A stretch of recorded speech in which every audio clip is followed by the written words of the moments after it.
May 2017, Everest Base Camp, 5,380 meters. 85-year-old Min Bahadur Sherchan calls a group of journalists and tells them he feels great. A few hours later, he's found unconscious. He won't even make it to Camp 1.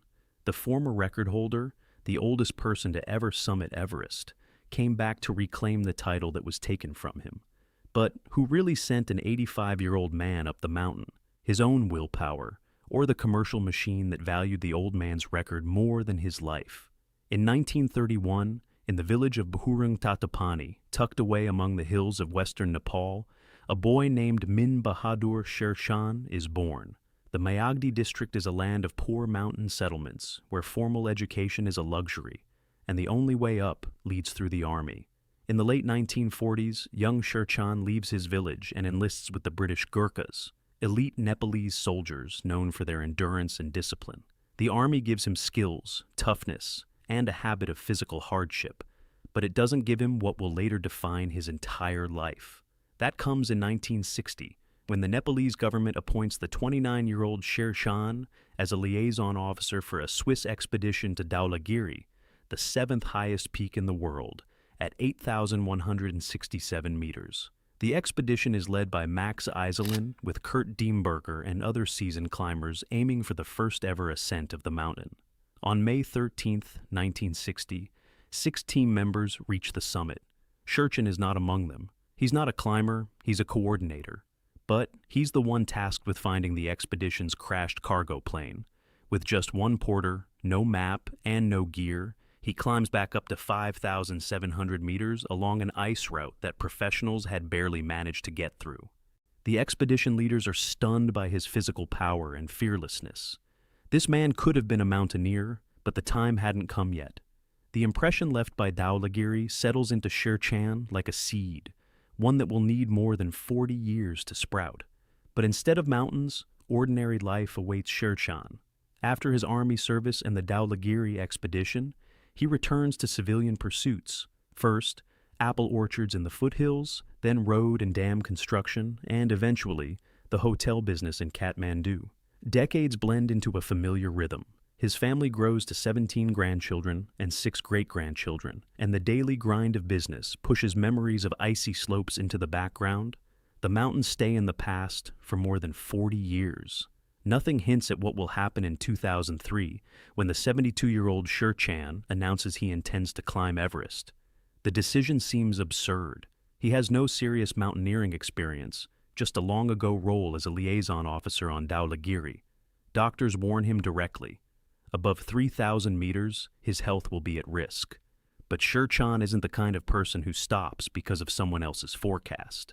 He begins training with the maniacal discipline of a man who understands that time is running out. Over the next few years, he walks 1,028 kilometers from the east to the west of Nepal, covering that distance in 20 days. Then, another 300 kilometers from north to south in 9 days. At 74, he summits Nyakanga Peak at 5,844 meters, proving to the skeptics that his body can still perform at altitude. Daily 14-kilometer walks become routine. The former soldier and hotelier transforms himself into a mountaineer through sheer willpower and stubbornness, paying no attention to those who call his plan insanity. That stubbornness pays off. By the spring of 2008, everything is ready. Funding of $50,000 has been secured through a grant with South Korean support. A team of experienced Sherpa guides is assembled, and the route is set. The classic southeast ridge from the south side of Everest. Sherchan is 76 years old, and he's older than any person who has ever stood on the summit. The expedition leaves base camp and begins the ascent through the Khumbu Icefall, a labyrinth of ice blocks and crevasses where Sherpas guide him across aluminum ladders spanning the gaps. Then comes the western CWM, a blinding snow valley, and the Lhotse face, a steep ice wall requiring a 400-meter climb to the high camps. Beyond the wall, the Geneva Spur, and the exit to the South Col. Every section of the route tests Sherchan's body to its limits, but the former Gurkha keeps moving upward. On May 25, 2008, at the age of 76 years and 340 days, Min Bahadur Sherchan stands on the summit of Everest. 8,848 meters above sea level. He becomes the oldest person ever to climb to the highest point on Earth. The record seems unassailable, but there's a catch. Japanese mountaineer Yuichiro Miura, who was 75 at the time, reaches the same summit just one day later, on May 26th. Two elderly men on the roof of the world, separated by 24 hours. That proximity will spark a rivalry that defines the last decade of Sherchan's life. And the rivalry begins not on the mountain, but in offices. Despite the fact that Sherchan summited a day before Miura, it's the Japanese climber who first appears in the Guinness Book of Records. Miura is a well-known figure, a skier who descended Everest back in 1970, the subject of a documentary film, a media personality. Sherchan is a former Gurkha from a mountain village without agents or international connections. To set the record straight, the Nepalese climber has to travel to London and personally prove the priority of his ascent. The process drags on for 2 years. It's not until 2010 that Guinness officially recognizes that Sherchan was indeed first. For Nepalese society, this record means more than a line in a book. Sherchan becomes a national symbol, an elderly man from a poor village, with no professional climbing background, who reached the roof of the world through sheer willpower. But the record is fragile, and Miura makes no secret of his intention to return. The rivalry between two old men for the title of oldest Everest summiteer becomes one of the most unusual duels in the history of mountaineering. The resolution comes in May 2013. 80-year-old Miura climbs Everest on May 23rd and takes the title away from Sherchan. The Japanese climber does it in style, despite 4 heart surgeries and health problems. For Sherchan, losing the record isn't just a matter of statistics. The title had become the defining element of his late-life identity, the purpose that breathed life into his final years. Now that purpose has been taken away, and the 81-year-old Nepalese man faces a choice: accept defeat or go back to the mountain. Sherchan chooses to go back. In that same year, 2013, while Miura celebrates on the summit, the 81-year-old is already at Everest Base Camp, preparing for his own attempt. He arrives with the intention of proving that age is not a death sentence, just a number, but the mountain and circumstances have other ideas. The attempt falls apart on multiple fronts at once. Funding for the expedition turns out to be insufficient. There are delays in obtaining the permit, and, most critically, Sherchan's health won't allow him to go any further. The specific diagnoses are never disclosed, but the fact remains. He doesn't climb above base camp. The expedition is called off before it even begins. For a man who spent 5 years building his public identity around the record, this isn't just a technical failure. It's a defeat that exposes the cruel arithmetic of aging. Every missed season on Everest, which opens in May and closes by June, costs dearly because an 80-year-old body deteriorates far faster in a single year than a 40-year-old's does in the same span. Sherchan is 81. The record belongs to Miura, and any future attempt will require even more resources, even more luck, even better health. Logic says stop, but Sherchan doesn't operate on logic. He begins planning a new expedition almost immediately after returning to Kathmandu. In 2015, at the age of 83, he's gearing up for Everest again. This time, it won't be his health or money that stops him. It will be nature itself. On April 25, 2015, Nepal is rocked by a devastating earthquake. Tremors of magnitude 7.8 topple buildings in Kathmandu, flatten entire villages, and trigger avalanches across the Himalayas. Roughly 9,000 people are killed across the country. On Everest, a wall of snow and ice buries base camp. 18 people die right in their tents. Sherchan is on his way to base camp when the disaster shuts down every expedition of the season. The Nepalese government closes the mountain, and his third attempt to reclaim the record is cut short by a force that no one could have predicted or controlled. Sherchan returns to Kathmandu alive, but without a result. He's 83, and every lost season only widens the gap between his capabilities and the mountain's demands. After 2013, he couldn't get above base camp due to his health. After 2015, he didn't even get the chance to try. 2 failures in 3 seasons. For a man his age, these aren't setbacks, they're a verdict. But Sherchan refuses to accept it.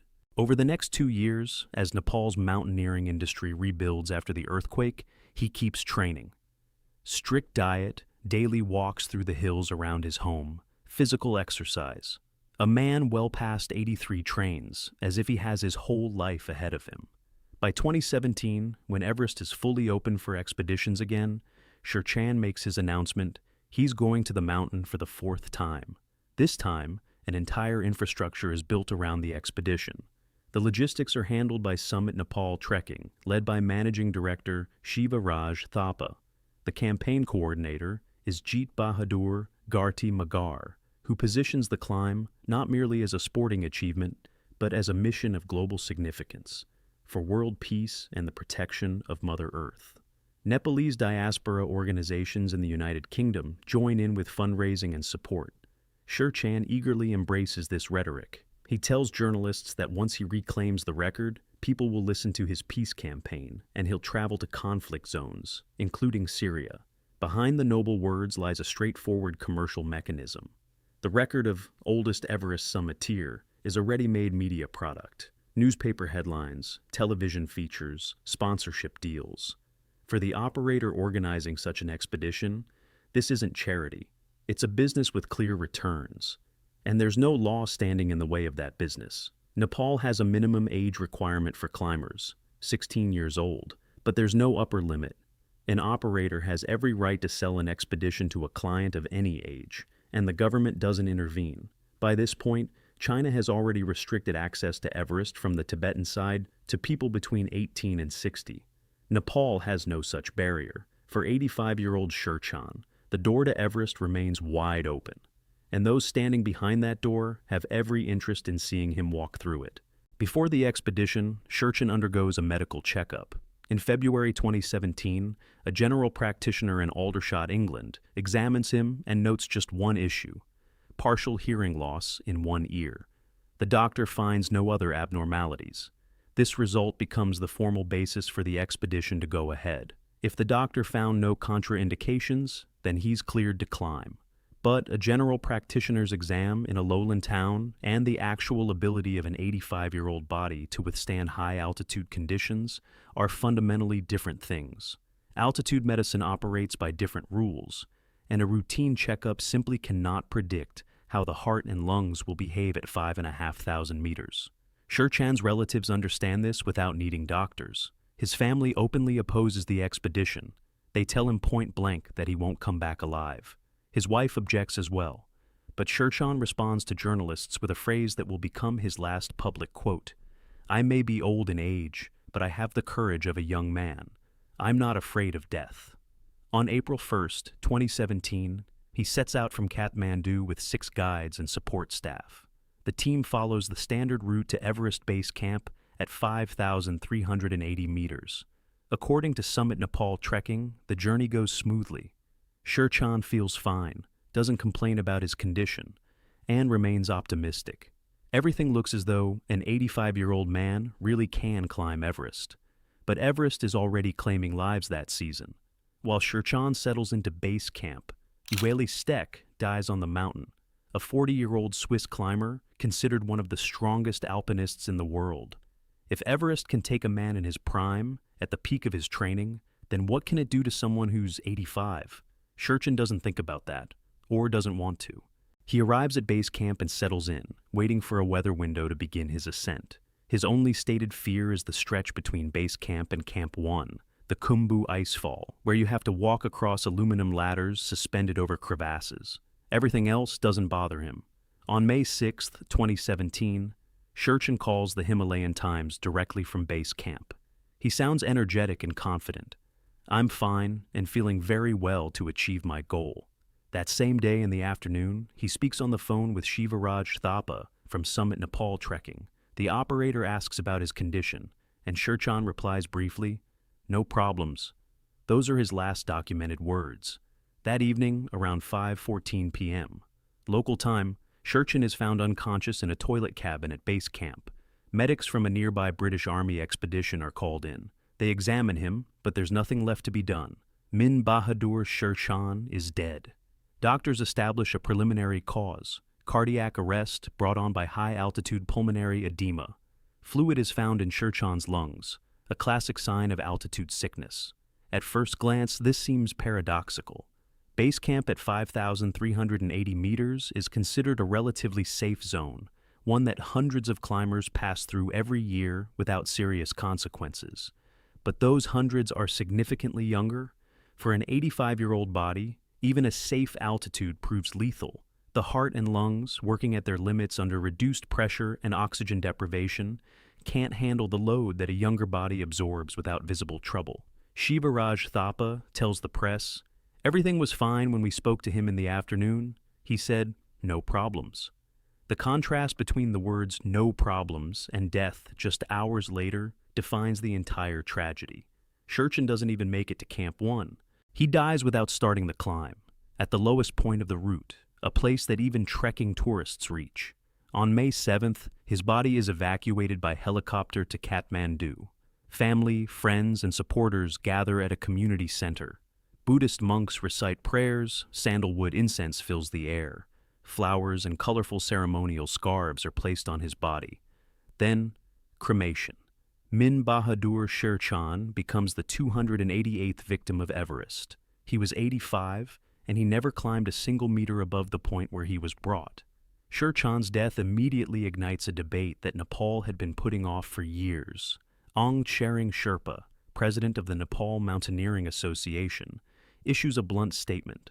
A law imposing an upper age limit for climbers must be passed immediately. The association proposes a specific number, 76. Din Bhattarai, head of the tourism department, confirms that the government is considering the restriction. But the debate quickly hits a wall. Skeptics point out that there are 75-year-olds capable of outpacing 20-year-olds on a route without supplemental oxygen.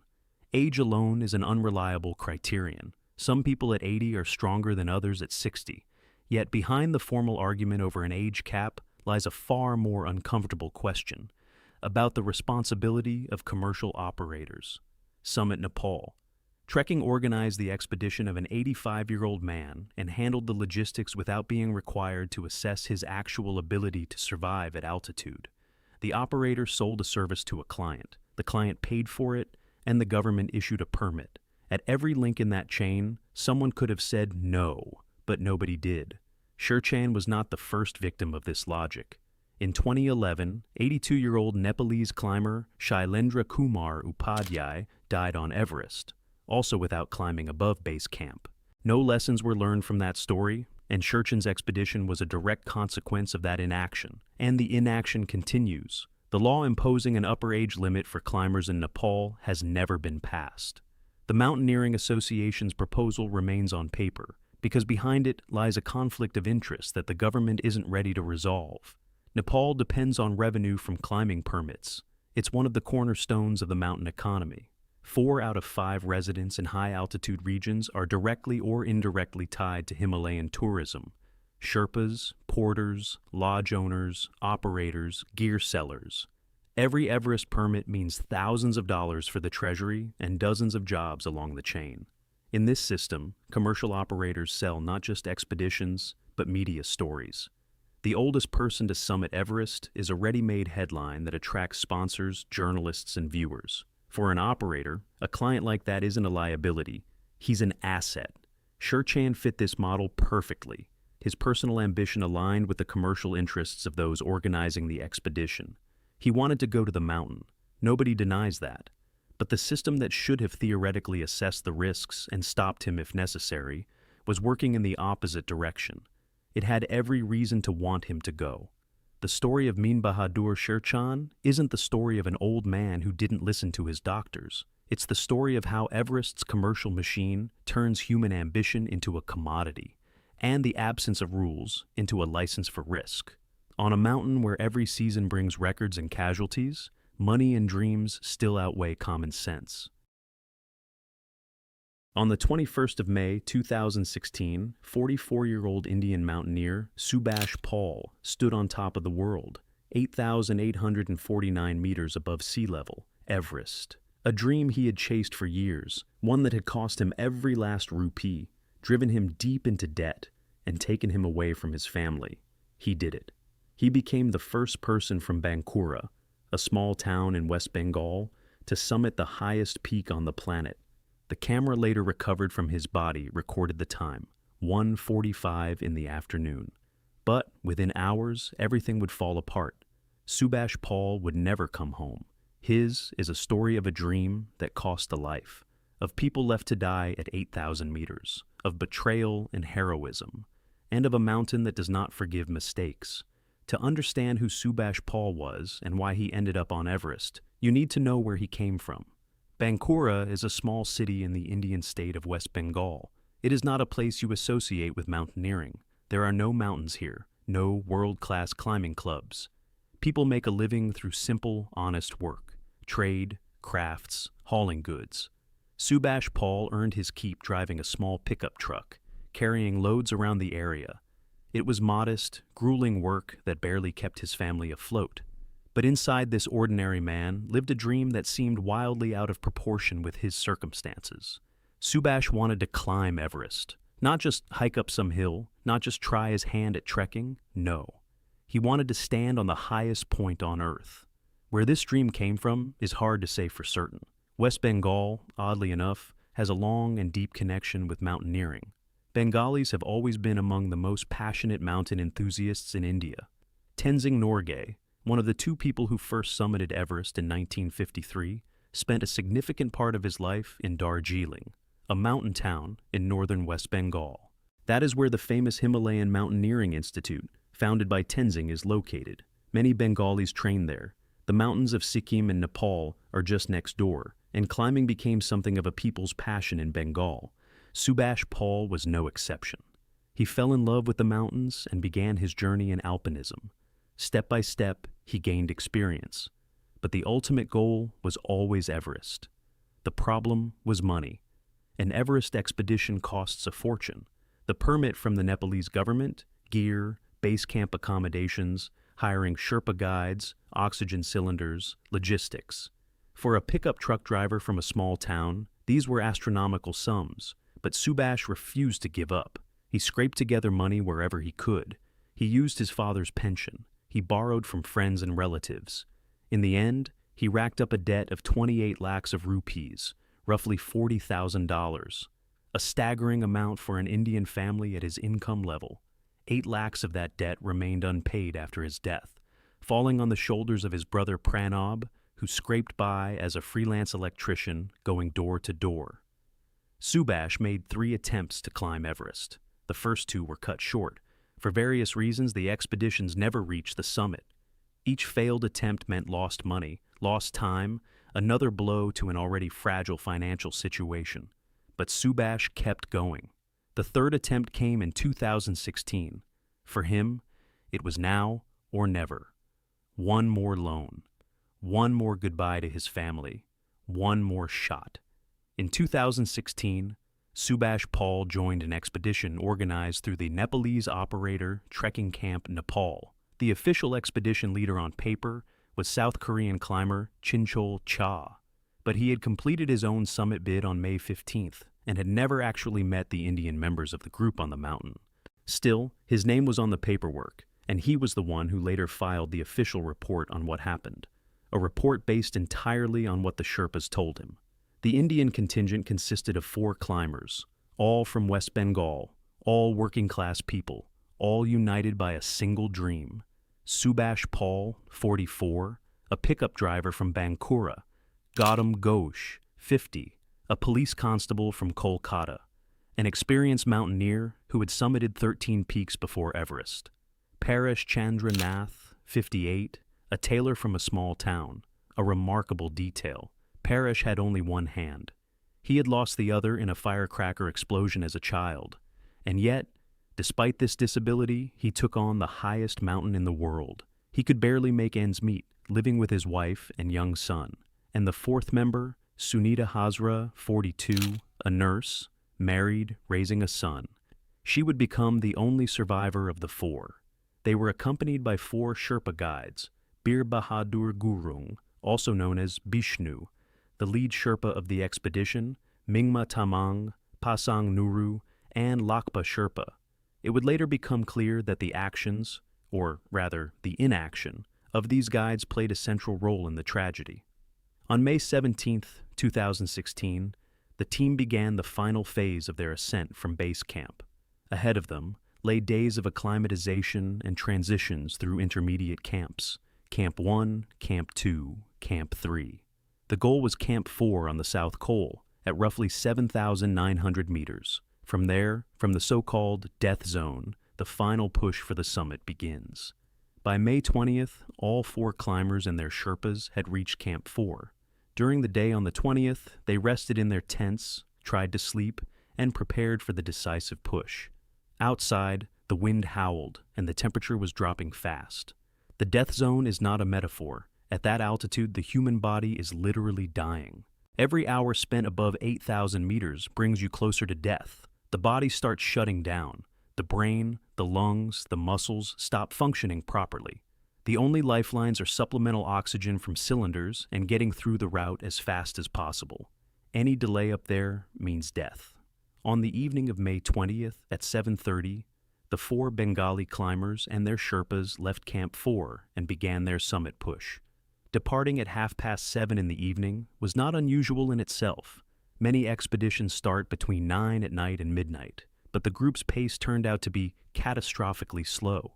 They climbed through the entire night and only reached the balcony by 5 in the morning, arriving at the summit only by midday the next day. This critically narrowed their window for a safe return. The nighttime ascent through the death zone is a trial at the very edge of human endurance. Darkness, bone-cutting cold, thin air. Every step takes an incredible effort. The climbers moved slowly, clipping into fixed ropes along the route. Oxygen flowed through masks from cylinders on their backs, but the supply was limited. By roughly 5 in the morning on May 21st, 3 members of the group, Sunita Hazra, Gautam Ghosh, and Paresh Nath, reached the balcony. The balcony is a small ledge at approximately 8,400 meters, the first major waypoint on the route from the South Col to the summit. Subhash Paul was ahead of the group, climbing with Sherpa Lakpa. They were moving faster than the rest. This is where the problems began. Lead Sherpa Bir Bahadur Gurung later claimed he recommended that the clients turn back. He could see the group was moving too slowly, that time was running out, that they might not have enough oxygen. But the climbers refused. They were so close to the dream of a lifetime. They had spent every last penny on this. Years of preparation. 3 attempts. Turn around just hours from the summit. Unthinkable. According to some accounts, Paresh Nath was eventually convinced to retreat. He turned around and began descending toward Camp 4. But from that point, his fate disappears into a fog of contradictory testimony. One thing is certain, he never made it back to camp alive. Meanwhile, Subhash Paul and Sherpa Lakpa continued climbing. They passed the south summit, overcame the Hillary Step, the famous rock face that is the last major obstacle before the peak. And at 1:45 in the afternoon, on May 21st, Subhash Paul reached the summit of Everest. The camera captured the moment. He had done it. A pickup truck driver from Bankura was standing on the roof of the world. Gautam Ghosh was still climbing too. The last photo taken by his camera shows him at the south summit at 1:57, 12 minutes after Subhash had reached the main peak. Whether Gautam actually made it to the very top remains unclear, but he was incredibly close. Sunita Hazra was also ascending, though exactly how high she got is disputed. But time was the critical factor. 1:45 is catastrophically late for an Everest summit. The standard safety rule says, if you are not on top by 1 or 2 in the afternoon, turn back. That rule exists for a reason. After midday, weather on Everest deteriorates sharply. Wind picks up, visibility drops, and most importantly, you need enough oxygen and daylight left for the descent. Subhash reached the summit right at the edge of that window, and Gautam was up there even later. The descent began, and that is when everything started to fall apart. Subhash Paul headed down with Lakpa Sherpa, but the exhaustion from the hours-long climb, the cold, the thin air, and most likely a lack of oxygen quickly took their toll. On the way down, Subhash began to weaken. Lakpa, according to available accounts, did not wait and went ahead on his own. Subhash lost consciousness and collapsed. Frostbite and hypothermia were already doing their work. Subhash Paul died somewhere in the zone between Camp 4 and Camp 3. The exact time of death is unknown. He died of frostbite progressing into hypothermia, compounded by exhaustion and oxygen deprivation. His dream had come true. He had stood on the summit, but the price was beyond measure. And the others? What happened to the 3 remaining Bengali climbers? Gautam Ghosh, the 50-year-old police constable from Kolkata, remained stranded at altitude. Early in the morning of May 22nd, he was spotted sitting alone near the balcony, with no oxygen. He was alive, but unable to move. Altitude sickness, exhaustion, and dehydration had drained every ounce of strength from his body. He could neither climb up nor make his way down. He simply sat in the snow at 8,400 meters, slowly freezing to death. The exact hour of his passing is unknown. He died on May 22nd. Paresh Nath, the one-handed tailor, was also somewhere in the death zone. He never made it back to Camp 4. His body was found later, also in the zone between the high camps. And this is where perhaps the most painful part of this story begins. The part that turns a tragedy into a scandal. What were the Sherpas doing while their clients were dying? The initial version of events presented by the expedition organizers and the Sherpas themselves went like this. The clients refused to turn back, despite the guide's recommendations. The Sherpas did everything they could, but were unable to save the climbers due to extreme conditions. It sounded plausible. These things happen on Everest. People seized by summit fever refused to retreat and pay for it with their lives. But gradually, facts began to surface that painted a very different picture. The investigation conducted after the tragedy, along with journalistic revelations, showed that the Sherpas had effectively abandoned their clients. They did not just fail to help, they left, leaving 4 people to die at 8,000 meters. One of the Sherpas, finding himself in a critical situation, decided to unclip from the rope and descend on his own, down to Camp 4, leaving the sick and exhausted climbers stranded above. Evidence of tampering was uncovered. 2 photographs had been deleted from the memory card of Gautam Ghosh's camera. This was confirmed by the Cybercrime Division of the Kolkata Police. Someone had edited and erased images before the camera was handed over to the family. What was in those photos? We do not know, but the mere fact of the deletion points to an attempt to conceal evidence. Bir Bahadur Gurung, the lead Sherpa, had climbed to high altitude alongside Gautam and Sunita. Photographs proved it, but those details were distorted in his initial testimony. Nepal's Ministry of Tourism later classified this tragedy as man-made. It was not the elements that killed these people, not an avalanche, not an earthquake, not a sudden storm. They were killed by a combination of poor organization, inadequate equipment, a late start, and, most damning of all, the betrayal of the very people who were supposed to protect them. But amid all this darkness, there was also a story of extraordinary heroism, and it came from a complete stranger. Leslie Binns was a 42-year-old former soldier from South Yorkshire, United Kingdom. He was climbing Everest with a different expedition. It was his personal dream, a long-held goal. On May 21st, he was heading for the summit and was just 500 meters from the top, 500 meters from the dream of a lifetime. And then he noticed something. Sunita Hazra was sliding down the fixed ropes. She was losing control, picking up speed. Binns heard screams of terror. He braced himself, absorbed the impact, and stopped her fall. When he helped her straighten up, he saw that her oxygen regulator was reading 0. The cylinder was empty. At 8,300 meters, without oxygen, in a state of extreme exhaustion, that is certain death. Binns helped Sunita walk a few dozen meters, but she collapsed again. She could not go on. And that is when Leslie Binns made the decision that defined everything. He gave up the summit. 500 meters from his dream, he turned around and chose to save a stranger. He radioed his Sherpa. He gave Sunita his spare oxygen cylinder.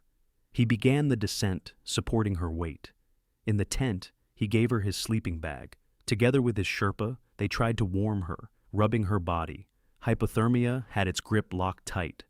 Both of Sunita's hands were severely frostbitten.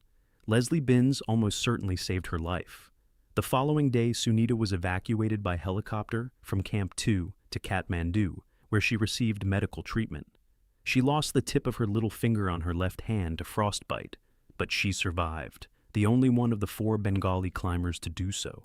Sunita's brother later said of Binns, "He is the reason she is still alive." Binns received a Royal Commendation for bravery and the Silver Medal of the Royal Humane Society for saving a life. He later returned to Everest to complete his climb.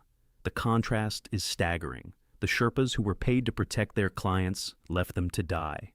A total stranger who owed Sunita Hazra nothing sacrificed his own dream to save her life. This story confronts us with a fundamental question about what it means to be human at an altitude where humanity, it would seem, loses all meaning. Subhash Paul's body was found by rescue Sherpas in the area of the Yellow Band on Everest. 6 Sherpas spent 5 days at altitude, searching for the victims and recovering bodies. Subhash's body was brought down and transported to Kathmandu for an autopsy, then sent home to India for cremation. But the bodies of Gautam Ghosh and Paresh Nath remained on the mountain. They could not be recovered in 2016 due to bad weather and extreme conditions. 2 bodies lay in Everest's death zone for an entire year. Only in late May of 2017, during the next climbing season, was a special Sherpa team able to locate and bring down the remains. That mission was documented in the renowned piece Deliverance from 27,000 Feet, a story about the incredibly difficult and dangerous operation of retrieving the dead from Everest. For the families of the dead, the tragedy did not end with the loss of their loved ones. It dragged on for months and years. That 28-lakh debt Subhash had taken on for his dream fell squarely on his brother Pranab's shoulders. Instead of glory and honor, a financial pit and grief. In Bankura, at the bend in the road leading to Susunia Hill, where a climbing camp is held every year, a few plastic banners were hung up with photos of Subhash Paul and a list of his achievements. It is a modest, almost invisible memorial to a man who gave everything for his dream. Gautam Ghosh's wife was left alone with a child. Paresh Nath's wife and son, who were already living in poverty, lost their sole breadwinner. Sunita Hazra survived but lost part of a finger and went through devastating psychological trauma. She returned to work, but the scars, both physical and emotional, remain forever. The tragedy of the Bengali expedition became one of the most widely discussed events of the 2016 season on Everest. And it was far from the only one. During the same period, several other climbers died on the mountain. Dutch climber Eric Arnold, 36, died of a suspected heart attack during descent after a successful summit on May 20th. He had tried to conquer Everest multiple times. In 2014 and 2015, his attempts were derailed by avalanches and an earthquake. His latest attempt finally succeeded and cost him his life. Australian Maria Stridham, a finance lecturer from Melbourne, died of altitude sickness. She and her husband Robert Gropole were climbing Everest to prove that vegans could be strong. Maria did not come back. In total, 5 people died on Everest during the 2016 season, plus 1 on neighboring Lhotse. Roughly 600 people successfully reached the summit, statistics with real lives behind them. After the tragedy, a scandal erupted. The Indian government demanded that Nepal investigate the circumstances of the climbers' deaths. The families of the deceased and the surviving Sunita Hazra gave testimony that contradicted the Sherpa's account. The Kolkata police joined the investigation, including deploying their cybercrime division to analyze the deleted photos from Gautam's camera. The key questions the investigation raised: why did the group set out for the summit so late? Why was the oxygen supply insufficient? Why did the Sherpas abandon their clients? Why did the nominal expedition leader, Chinchol Cha, file a report about people he had never seen on the mountain? Who deleted the photographs from Gautam's camera, and why? Nepal's Ministry of Tourism acknowledged the tragedy as man-made, but meaningful punishment for those responsible never fully materialized. The commercial mountaineering industry in Nepal is an enormous business, bringing the country tens of millions of dollars every year. Nobody has an interest in digging too deep. This story forces you to think about a lot of things, about the commercialization of mountaineering, about what happens when a dream becomes an industry. Every year, hundreds of people pay tens of thousands of dollars for a chance to climb Everest. Many of them, like Subhash Paul, are not professional mountaineers. They are amateurs who caught fire with a dream and scraped together the money. Operators take their cash and promise safety. Sherpas are hired as guides and rescuers. But when things go wrong at 8,000 meters, when the oxygen runs out, when a client cannot walk, when saving one person means risking your own life, the system breaks down. The death zone is a place where civilization ends. There is no ambulance, no helicopters. They cannot fly at that altitude. No rescue services arriving in 15 minutes. There is only you, your Sherpa, and your decisions. And if your Sherpa decides to leave, you are on your own. Did Subhash Paul know the risks? He probably did, in broad strokes. But did he understand how razor-thin the line is between triumph and death? Did he understand that his life depended on people who might choose to abandon him? Did he understand that a late summit push is not just an inconvenience, but a potential death sentence? There is a cruel irony in the fact that Subhash Paul achieved his goal. He stood on the summit. He became the first person from Bankura to climb Everest. That dream he had devoted years of his life and every last rupee to, it came true. But it came true at the cost of his life. And that raises a fundamental question. Is any dream worth that price? For Subhash himself, the answer was clearly yes. Otherwise, he would not have gone back a third time after 2 failures, with 28 lakhs of debt on his back. But what about his family? His brother, now paying off someone else's debt? His loved ones, who lost a husband, a brother, a son? West Bengal remembers its climbers. On Susunia Hill in Bankura, a climbing camp is held every year. Young people come to learn the basics of rock climbing, right where Subhash Paul once started. The 2016 season on Everest went down in history as a return to normalcy after 3 years of catastrophe. In 2014, an avalanche in the Khumbu icefall killed 16 Sherpas. In 2015, an earthquake sent an avalanche crashing into base camp, killing 19 people. In both cases, the season was cut short. 2016 was supposed to be the year of the comeback, the year Everest reopened for business, the year everything would be fine, but 5 people did not come back.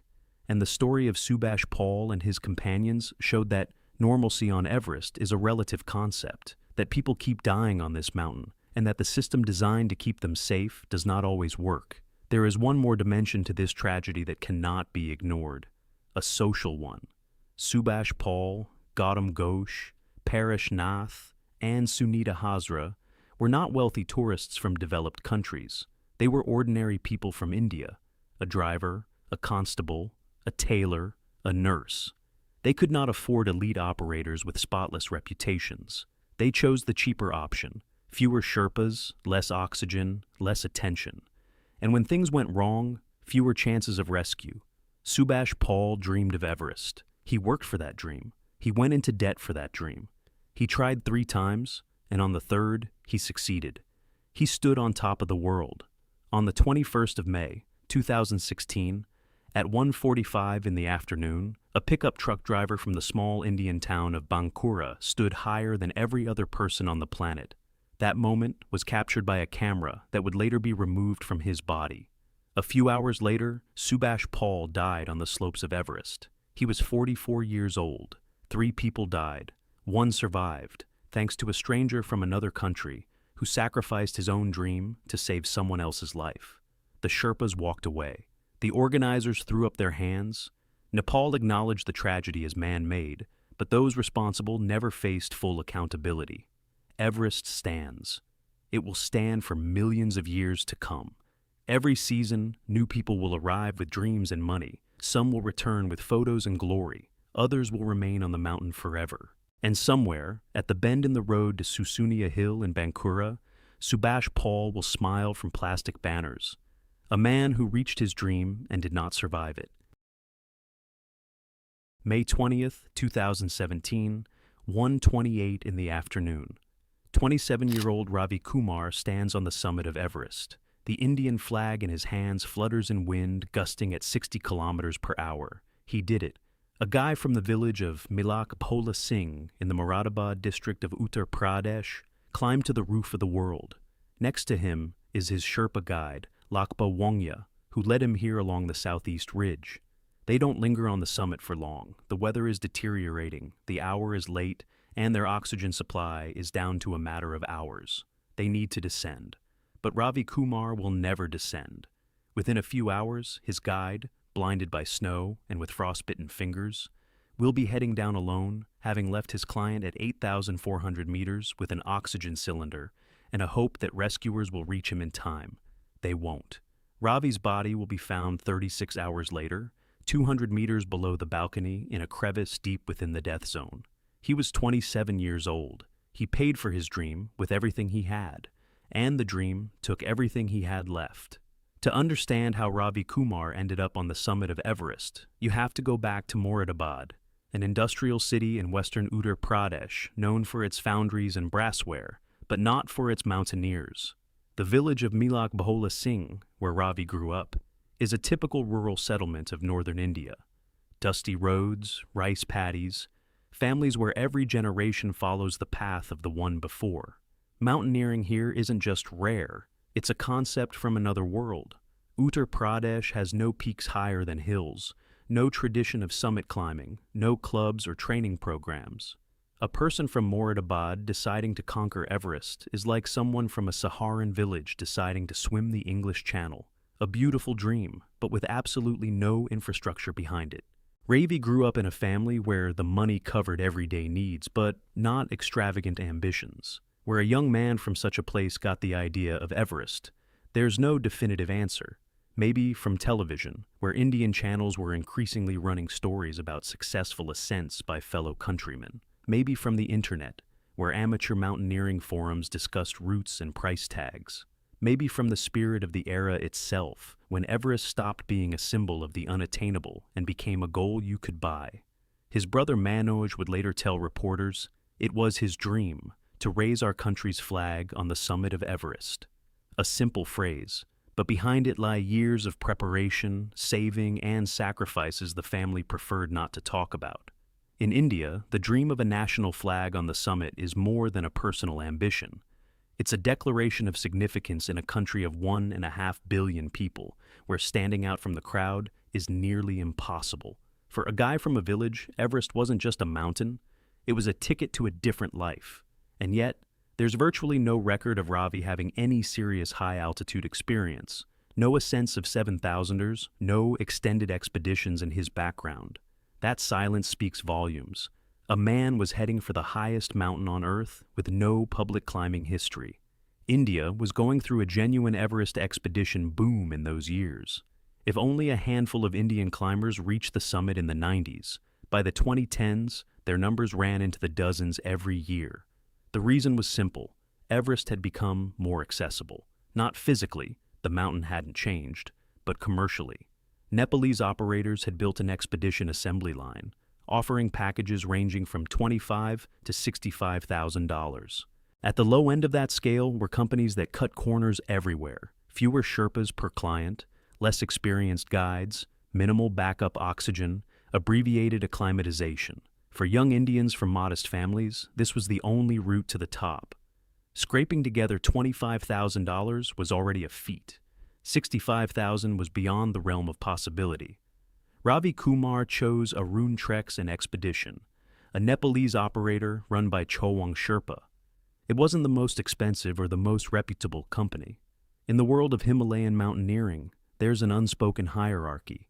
At the top are Western operators charging upward of $60,000 with a 1-to-1 Sherpa-to-client ratio. At the bottom are local companies charging 2 to 3 times less, but providing accordingly. Ravi ended up in that second tier, not out of ignorance, but out of necessity. Money dictated the route no less than weather did. Spring 2017 on Everest promised to be a packed season. The Nepalese government issued 375 permits to foreign climbers, a record number at the time for the mountain's south side. Add dozens of Nepalese climbers and hundreds of Sherpa guides on top of that. All told, more than 700 people were aiming for the mountain that season. Base camp on the Khumbu Glacier, sitting at 5,364 meters, looked less like a mountain camp and more like a temporary city. Tents stood in neat rows, porters shuttled loads between them. Satellite phones and generators hummed. Ravi arrived at base camp in late April, having completed the standard trek from Lukla through Namche Bazaar and the Khumbu Valley. For someone from the flatlands of Moradabad, every day of the approach was a trial. His body was encountering altitude for the first time, where the oxygen content in the air is half of what it is at sea level. Acclimatization is the key process that determines survival. The body must adapt to thin air, ramp up its red blood cell production, and get used to constant shortness of breath and headaches. Typically, acclimatization takes several weeks of rotation climbs, up to Camp 1 at 6,065 meters, back down, up to Camp 2 at 6,400 meters, down again. Each time a little higher, each time a little longer. It's during these rotations that the body learns to function in conditions evolution never prepared it for. The quality of acclimatization depends directly on the expedition's budget. Expensive operators build in extra days, closely monitor their clients' health metrics, and can afford to delay the schedule for the sake of safety. Budget outfits run on a tight timetable. Every extra day in the mountains means additional costs for Sherpas, oxygen, and food. Budget expedition clients often receive the bare minimum of acclimatization, enough to meet formal standards, but leaving no margin of safety for the unexpected. Ravi went through acclimatization as part of Arentrek's program, and the details, how many rotations he completed, how his body responded to altitude, whether there were any warning signs, remained behind the operator's closed doors. But in the 2017 season, the mountain had already begun claiming lives well before the summit window opened. On April 30th, Ueli Steck died on Everest. A 40-year-old Swiss climber, the mountaineering community regarded as one of the strongest high-altitude alpinists of his generation. Steck, nicknamed the Swiss Machine for the speed of his ascents, fell from the ridge of Nuptse during an acclimatization outing. If Everest can kill a man with 20 years of extreme mountaineering experience, a man who solo climbed the north face of the Eiger in 2 hours and 47 minutes, then what are the odds for a 27-year-old from the Indian Plains whose high-altitude experience was minimal? Apparently, neither Ravi nor his operator asked that question. The commercial model of Everest is built on the principle that a Sherpa guide compensates for the client's lack of experience. The client pays, the Sherpa leads, and oxygen tanks plus fixed ropes make the route technically passable for a person of average fitness. This model works, most of the time. But most of the time is statistics, and statistics are indifferent to the individual. In 2017, 7 people would die on Everest. Ravi Kumar would be one of them. The weather window opened in mid-May. Meteorologists forecast several days of relatively calm conditions above 8,000 meters. A rare gap between cyclones when the wind on the summit dies down, enough for a person to stand there without being blown into the abyss. Hundreds of climbers surged upward simultaneously, from base camp to Camp 1, through the Khumbu icefall, then across the western Sigam to Camp 2, up the Lhotse face to Camp 3, and finally to Camp 4 on the South Col at 7,920 meters. The South Col is the last staging point before the summit push. Here, climbers spend a few hours in tents trying to rest at an altitude where rest is physically impossible. The body burns energy just to stay alive, sleep is fitful, appetite vanishes, and every movement demands effort. Ravi and his guide, Lakpa Wangya Sherpa, reached Camp 4 and prepared for the nighttime summit bid. The plan was standard. Depart around midnight. Climb through the balcony at 8,400 meters, past the south summit at 8,749 meters, and over the Hillary Step to the main summit. Return before dark the following day. On paper, it all looked logical. Thousands of people before them had followed this route and come back. But paper doesn't account for the most important thing. Above 8,000 meters lies the death zone, a region where the human body cannot survive for more than a few dozen hours. Oxygen pressure here is a third of normal. Blood thickens, the brain is starved of nourishment, muscles begin to break down. The body cannibalizes its own reserves to keep the heart and lungs running. Every hour spent above 8,000 meters is an hour stolen from life. At this altitude, paper plans mean nothing. What happened next is known from the guide's testimony and statements by Arentrek's staff. Ravi and Lakpa Wangya left Camp 4 on the night of May 20th. The ascent was grueling. Above 8,000 meters, every step is a struggle even for seasoned climbers. The oxygen mask provides a supplemental flow, but it doesn't make breathing normal. It merely reduces the degree of oxygen deprivation from critical to tolerable. Ravi was moving slowly. According to the operator, the guide felt that conditions were not optimal for continuing the ascent and suggested turning back. But Ravi insisted on pushing on. He had paid for this expedition with money his family had saved for years. He had promised his brother Manoj he would raise the Indian flag on the summit of the world.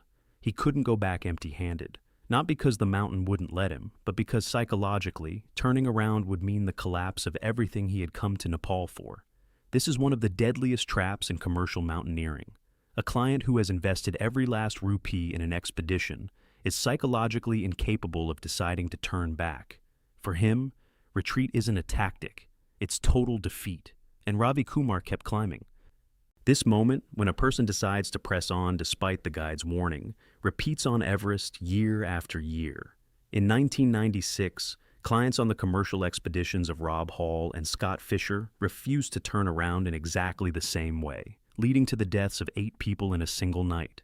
More than 20 years had passed since then, but the mechanism hadn't changed. A person who has paid for a dream cannot abandon it when he's a step away from the goal. At 1:28 in the afternoon on May 20th, 2017, Ravi Kumar and Lakpa Wongya stood on the summit of Everest, 8,848 meters above sea level. For Ravi, it was a moment of absolute triumph. Everything he had dreamed of back in his village in Moradabad had come true. The flag was raised, the photos taken, the world literally lay at his feet. But triumph on Everest is deceptive. The summit is the halfway point, not the finish line. The statistics are merciless. Most deaths on Everest happen not on the way up, but on the way down. A body that has spent every last reserve getting to the top must now retrace the same steps, rocks, and icy sections. But without the adrenaline of the ascent, with a dwindling oxygen supply and fading concentration. By the time Ravi reached the summit, he had already spent more than 12 hours above 8,000 meters. His body was running at its limit. The oxygen cylinders were depleting faster than planned. The late summit time meant they had been on the route longer than calculated. Lakpa Wongya knew they had to start descending immediately. Every minute of delay on the summit shrank their chances of getting back alive. The descent began right after the summit, but Ravi was losing strength fast. At 8,700 meters, he slowed down. At 8,600, he nearly stopped altogether. His legs refused to move at the necessary pace. Every step felt like his last. Oxygen deprivation, dehydration, and total exhaustion of his energy reserves turned the descent into a fight for every single step. Lakpa Wongya supported his client, helped him place one foot in front of the other, and managed the safety lines on the fixed ropes.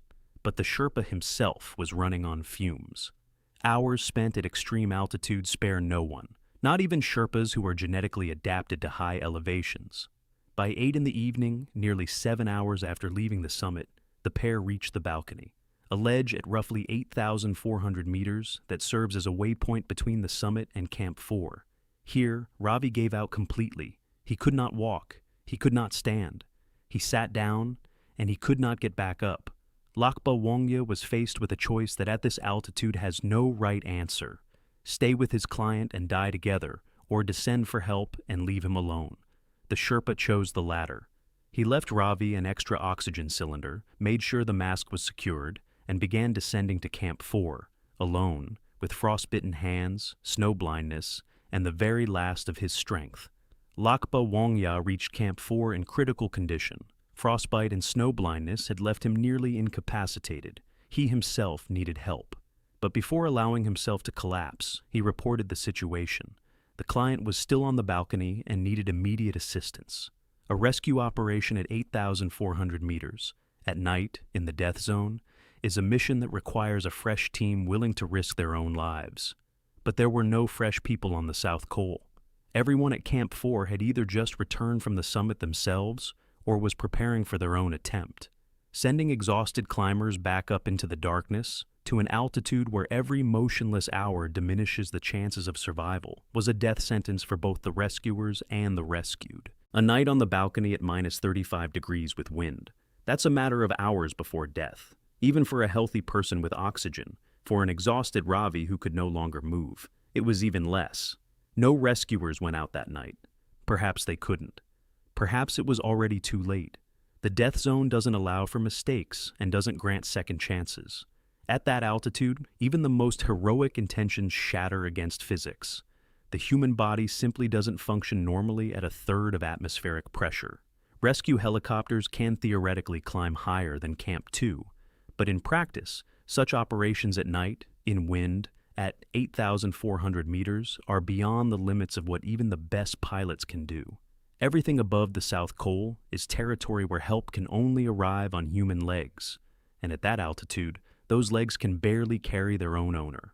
On the morning of May 21st, a search team climbed to the balcony and discovered that Ravi was no longer there. He had fallen, but reaching the body that day proved impossible. He was found only the following morning, May 22nd, roughly 36 hours after the guide had left him on the balcony. The body lay 200 meters lower in elevation, in a deep crevice at approximately 8,200 meters. In all likelihood, at some point during the night, Ravi lost consciousness or tried to move on his own and slipped. Perhaps the wind intensified and knocked his weakened body off the ledge. The exact circumstances of the fall were never established. There were no witnesses on the balcony that night. Doctors would later conclude that the cause of death was a combination of altitude sickness, hypothermia, and a head injury sustained in the fall. Ravi's body lay in the crevice, inaccessible for a standard evacuation. For the family in Moradabad, those day and a half of waiting were an eternity. They knew Ravi had reached the summit, knew he had gone missing on the descent, and waited for news they didn't want to hear. Cell service in the death zone is unreliable, and information came in fragments. Through the operator, through Sherpas, through base camp. First came the joy of the summit, then anxious silence, then word that the guide had come down alone, and finally, confirmation of what everyone feared. Manoj, Ravi's brother, learned of the death from a call by a representative of Arun Treks. How exactly that conversation went remains between them, but the outcome is known. The family demanded the body be brought home. On Everest, that's not just a request. It's an operation costing tens of thousands of dollars and risking the lives of rescuers. Extracting a body from a crevice at 8,200 meters is one of the most difficult operations in Himalayan mountaineering. At that altitude, every extra kilogram of weight is a matter of life and death for the rescuers. Nepalese authorities organized a special mission. A team of high-altitude specialists flew by helicopter to Camp 2 at 6,400 meters, then climbed on foot to the balcony. The operation took more than 3 hours, just to pull the body from the crevice under conditions of acute oxygen deprivation. Every movement at that altitude demands colossal effort. People gasp for breath just bending over. Gloved hands struggle to grip ropes. Coordination is impaired. The rescuers risked their own lives so that a family could lay their son to rest according to tradition. On May 29th, Ravi Kumar's body was delivered to Kathmandu. From there, it was transported to his homeland. In the village of Milak Bahola Singh, a cremation was held with full state honors. The government of Uttar Pradesh recognized Ravi as a hero who had perished in pursuit of a dream. His brother Manoj received condolences from people he had never met, journalists, officials, activists. The flag Ravi had raised on the summit came home without him. The village that had sent him off as a future hero received him back as a fallen one. For Moradabad, this was the first and last connection to Everest. A connection paid for with the life of a 27-year-old whose only real mistake was believing that a dream can be bought and that a purchased dream is obligated to come true.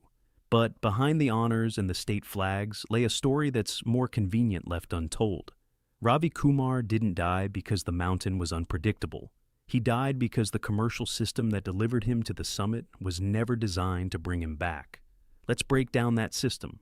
For his budget, Ravi got a permit, basic gear, and one Sherpa guide. 1. No backup teams stationed at high camps. No reserve oxygen cylinders along the route. No coordinator tracking client movements in real time. When the sole guide went down, there was no backup plan.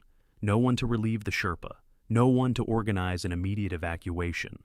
No one to get the client down. In budget expeditions, the entire safety net hangs on a single person. If that person falls, everything falls. Summit, yes. Return, best of luck. The Everest industry is structured so that no single link in the chain bears full responsibility for the client. The operator sells a service, delivery to the summit, and collects a signed liability waiver. The Sherpa guide receives a fixed salary for the season and follows the company's instructions. The government collects the permit fee and doesn't regulate who exactly operators take up the mountain. There's no unified standard for client preparation, no mandatory minimum of high-altitude experience, no required guide-to-climber ratio. Every link in the chain performs its formal function and shifts the risk to the next one. At the end of this chain stands a person who has signed all the papers, paid all the money, and now finds himself at 8,000 meters with his strength fading. The system brought him here. The system is not obligated to bring him back. In 2017, more than 600 people visited Everest. 7 of them didn't return. For the statistics, that's just over 1%. For Ravi Kumar's family, it's 100%. There's a detail that makes Ravi's story especially bitter. According to the expedition organizer, it was Ravi who insisted on continuing the ascent when the guide suggested turning back. It's a fact that's easy to twist into victim blaming. His own fault, his own decision, nobody forced him. But that argument ignores the medical reality. At 8,000 meters, a person is in a state of chronic oxygen deprivation. Hypoxia isn't some abstract discomfort.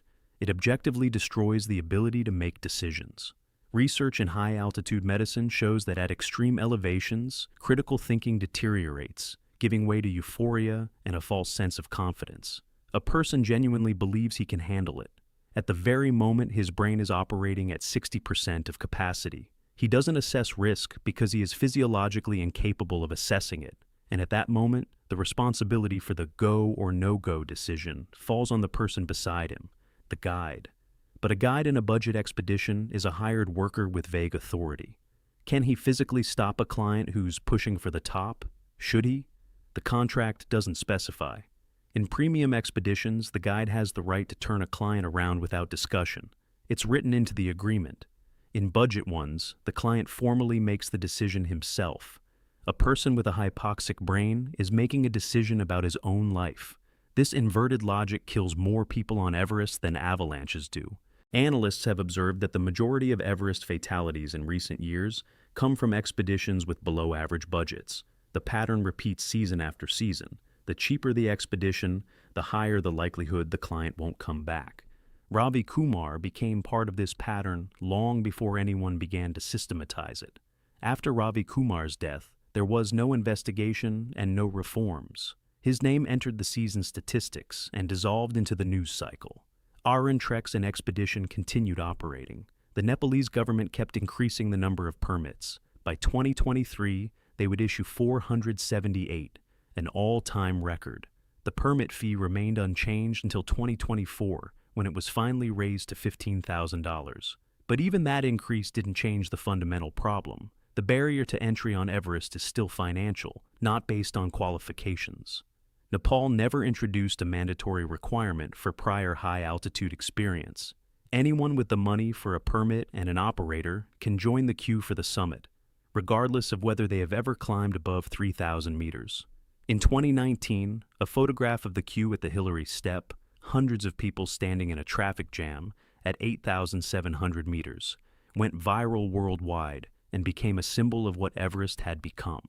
That season, 11 people died, and several of those deaths were directly linked to hours-long waits in the death zone. People stood in line until their oxygen ran out. The system that killed Ravi Kumar didn't just survive, it expanded.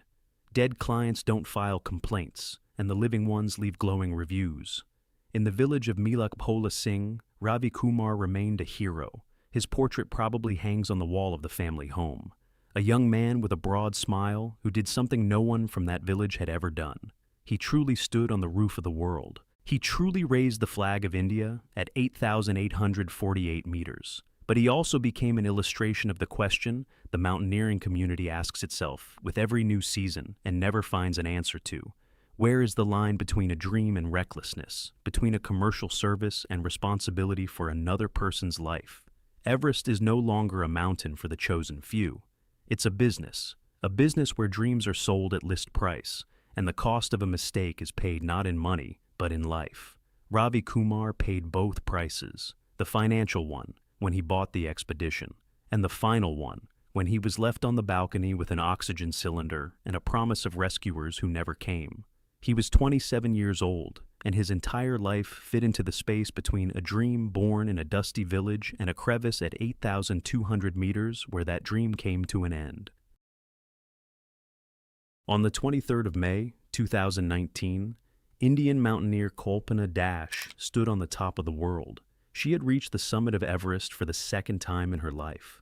All around her stretched an endless panorama of the Himalayas, razor-sharp white ridges disappearing beyond the horizon. The kind of deep blue sky you only get at nearly 9,000 meters, and a feeling of absolute, almost impossible freedom. Her heart was pounding, overflowing with joy, pride, and a fatigue that hadn't yet turned into fear. But just a few hours later, this woman who had conquered the highest peaks on all 7 continents would stop breathing. She would die on the descent, just a few hundred meters from the point that was supposed to be her greatest triumph. And the cause would be neither an avalanche, nor a storm, nor a rockfall, but a line of hundreds of people standing frozen in the death zone, a human traffic jam on the roof of the world, where every extra minute of waiting brings you closer to death.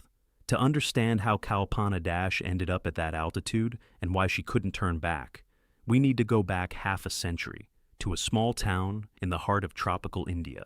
Kalpana Dash was born on the 7th of July, 1966, in Dhenkanal, a small town in the Indian state of Odisha, nestled among the low green hills of the Eastern Ghats. Odisha is one of the poorest states in the country, a land of rice paddies, ancient temples, and monsoon rains.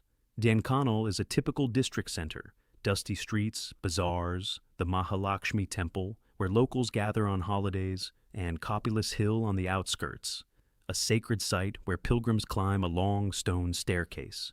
There are no snow-capped peaks here, no climbing clubs, not even a hint of the life Kalpana would one day choose. Summer temperatures soar above 40 degrees, and the air is so humid that breathing feels like a struggle even at sea level.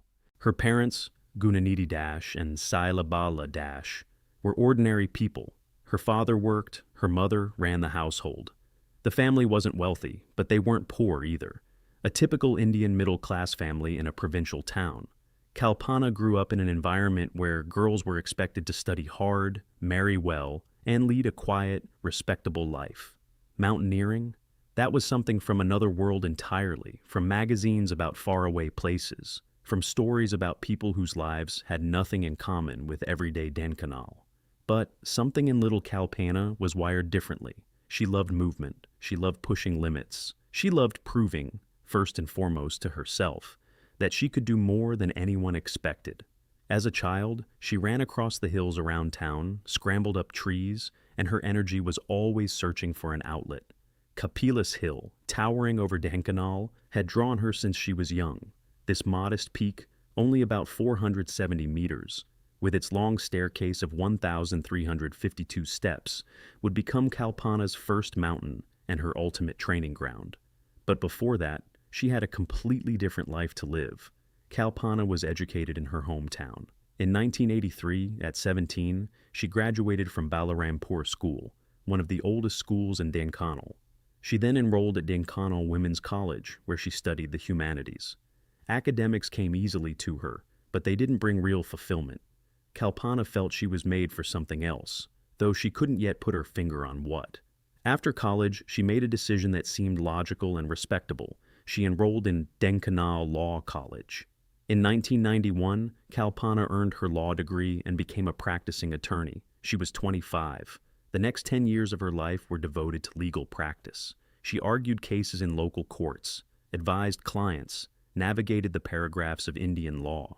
From the outside, her life looked successful and stable. But inside Kalpana, a very different fire was burning, quiet, stubborn, refusing to die out. She read about mountains, about people who climb to places where you can only breathe from an oxygen tank, about Tenzing Norgay and Edmund Hillary, about Bachendri Paul, the first Indian woman to summit Everest. And with each passing year, the thought of mountains shifted from an abstract dream to a concrete plan. At 35, when most people have long since settled into their path and aren't dreaming of radical change, Kalpana made a move that changed everything.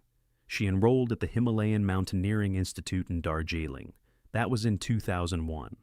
The Himalayan Mountaineering Institute is a legendary institution, founded in 1954 by Tenzing Norgay himself, the very Sherpa who, alongside Hillary, was the first to summit Everest. Just getting in is an achievement. Getting in at 35, as a woman from a provincial town with zero climbing experience, that was a challenge bordering on madness. Kalpana left her law practice behind and threw herself headfirst into the world of mountains. She started from scratch, learning to tie knots, walk in a rope team, read terrain, set up tents on slopes, and survive in conditions that had absolutely nothing in common with sweltering Dhankanal. For a woman who grew up in the tropics, cold was the first serious test. But Kalpana had a quality that's valued in the mountains more than any piece of gear. She never gave up. She would later say that mountaineering became her priority over everything else, over career, comfort, over her entire familiar way of life. After returning to Dhankanal from her training, Kalpana launched a workout regimen that left the locals in awe. Every single day, in any weather, she headed to Kapilus Hill, 1,352 steps up and 1,352 steps down, 5 times in a row, with a backpack stuffed with rocks and sand, weighing a total of 30 kilograms. That's more than 6,700 steps per training session, in the heat, under the blazing tropical sun. During monsoon season, in torrential rain, when the steps became as slippery as ice. The locals watched her with surprise at first, then with respect, and eventually with something close to reverence. This petite woman with a determined gaze climbed and descended every single day, year after year, without breaks and without complaints. Kapilus Hill was her personal endurance factory. In the absence of professional training facilities, altitude chambers, and the expensive equipment Western climbers rely on.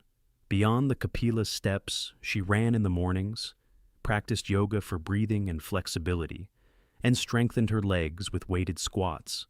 She studied high-altitude mountaineering techniques from books and videos, corresponded with experienced climbers, and absorbed every scrap of knowledge she could find. Her training was homegrown, almost improvised, but incredibly effective. Everest first called to her in 2004. Kalpana put together an expedition and headed to Nepal. This alone was a feat. Raising money for an expedition as an unknown climber from a small town in Odisha was nearly impossible. She knocked on the doors of government officials, wrote letters to corporations, asked friends and strangers for help. Having scraped together just enough, Kalpana reached Everest Base Camp and began acclimatization. But the mountain wouldn't let her through. The weather that season was brutal. Fierce winds and snowstorms offered no window for a summit attempt. The team waited day after day, but the window never opened. Kalpana was forced to retreat, having climbed no higher than the camp at the South Col. She returned home empty-handed, having spent all her money and all her strength, but not her belief. 2 years later, in 2006, she tried again. This time the weather was more forgiving, but Kalpana's own body failed her. At high altitude, her system broke down, crushing headaches, nausea, and weakness that made it impossible to continue climbing. Altitude sickness showed no mercy. The Sherpa guides insisted on descent, and Kalpana, with a heavy heart, obeyed. A second defeat in a row. 2 years of preparation, 2 expeditions, enormous sums of money, and twice the summit slipped away. Many in her position would have admitted that fate wasn't on their side, that Everest wasn't their mountain, that at 40, it was time to accept reality and go back to practicing law. Kalpana, no. She returned to the steps of Kapilus and began preparing for a third attempt with even greater intensity. Finding money for a third expedition was agonizingly difficult. After 2 failures, sponsors had little appetite for investing, but Kalpana wouldn't give up. The people of Dhankanal helped however they could. Some chipped in a few hundred rupees, others organized charity drives. District officials, impressed by her tenacity, allocated a small sum from the local budget. Gradually, corporate sponsors came on board. ArcelorMittal contributed 500,000 rupees, then Bhushan Steels, Coal India, and several other companies pitched in. Bit by bit, rupee by rupee, Kalpana assembled the necessary sum. Every rupee in that fund was soaked in her stubbornness and her conviction that the third attempt would be the last. On the 21st of May, 2008, Kalpana Dash reached the summit of Everest. She became the first person from the state of Odisha to conquer the highest point on Earth. The first. Not the first woman from Odisha. The first person. Period. Not a single man from her state, a state of 40 million people, had done it before her. When journalists later asked why she succeeded where men had failed, Kalpana answered with a smile. Perhaps it was the will of Lord Jagannath. He wanted the first to be not a man, but a woman. Jagannath is the principal deity of Odisha, whose temple in Puri is one of the most revered in India. Her expedition consisted of 5 members from the United States, Canada, and Nepal. Together they reached the summit, and Kalpana returned home, a hero. The airport in Bhubaneswar greeted her with a crowd of journalists and adoring fans. The government of Odisha awarded her a cash prize and a plot of land in Bhubaneswar, the state capital. She became a symbol that dreams don't depend on geography, gender, or social background, that a woman from tropical Denkanal can stand on the icy summit of the world. But Everest was just the beginning. Kalpana set herself an ambitious goal, to summit the highest peaks on all 7 continents, the legendary 7 Summits program, conceived by American mountaineer Dick Bass in the 1980s. And she methodically, with the same iron determination that had carried her to Everest, marched toward that goal. In 2010, Kalpana headed to Alaska to conquer Denali, the highest point in North America, at 6,190 meters. Denali is one of the most brutal mountains in the 7 Summits program. Despite being nearly 3,000 meters lower than Everest, its Arctic climate makes the ascent exceptionally grueling. Temperatures plunge below -40, winds reach hurricane force, and the glare off the glaciers is so blinding that without special goggles, you can lose your eyesight in a matter of hours.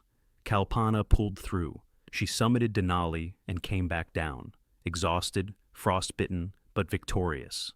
In 2014, Kilimanjaro awaited, the highest point in Africa, at 5,895 meters. Kilimanjaro is a solitary volcano rising above the Tanzanian savanna, a mountain that looks deceptively spacious and approachable, but where temperatures at the summit drop below 0, and the oxygen is noticeably thinner than at sea level. Kalpana climbed Kilimanjaro confidently, despite the altitude and the dramatic temperature swings between base and summit. In January of 2015, it was Aconcagwa's turn, the highest peak in South America and in the entire Western Hemisphere, at 6,961 meters. Aconcagua sits in the Argentine Andes, and its treachery lies in unpredictable storms that can descend in minutes, turning a clear day into a whiteout nightmare. Kalpana conquered this summit too. For a 48-year-old woman who started climbing so late in life, it was a serious accomplishment. That same summer, Kalpana ascended Elbrus, the highest point in Europe, at 5,642 meters. This twin-peaked volcano in the Caucasus, between Russia and Georgia, is known for its deceptively easy routes and its deadly surprise blizzards. Kalpana handled it. In December of 2015 came the most exotic summit, the Vinson Massif in Antarctica, at 4,892 meters. Vinson is the highest mountain on the frozen continent, located just 1,200 kilometers from the South Pole. Getting there is an adventure in itself. A cargo plane from Chile to an ice runway in Antarctica, then a light aircraft to base camp. Temperatures here are a steady -30 or colder, and in December the sun never sets, creating a surreal landscape of eternal daylight.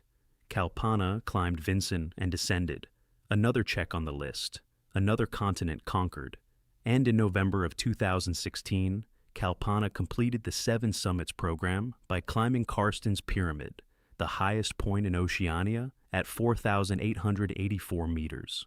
This mountain, located in the Indonesian province of Papua, is known for its technical route. Here, you're not so much hiking as scaling sheer rock walls with ropes and pitons. For Kalpana, who was used to ice and snow routes, this was a brand new technical challenge. But she nailed it. 7 summits, 7 continents. One woman from a small Indian town who took up mountaineering at 35.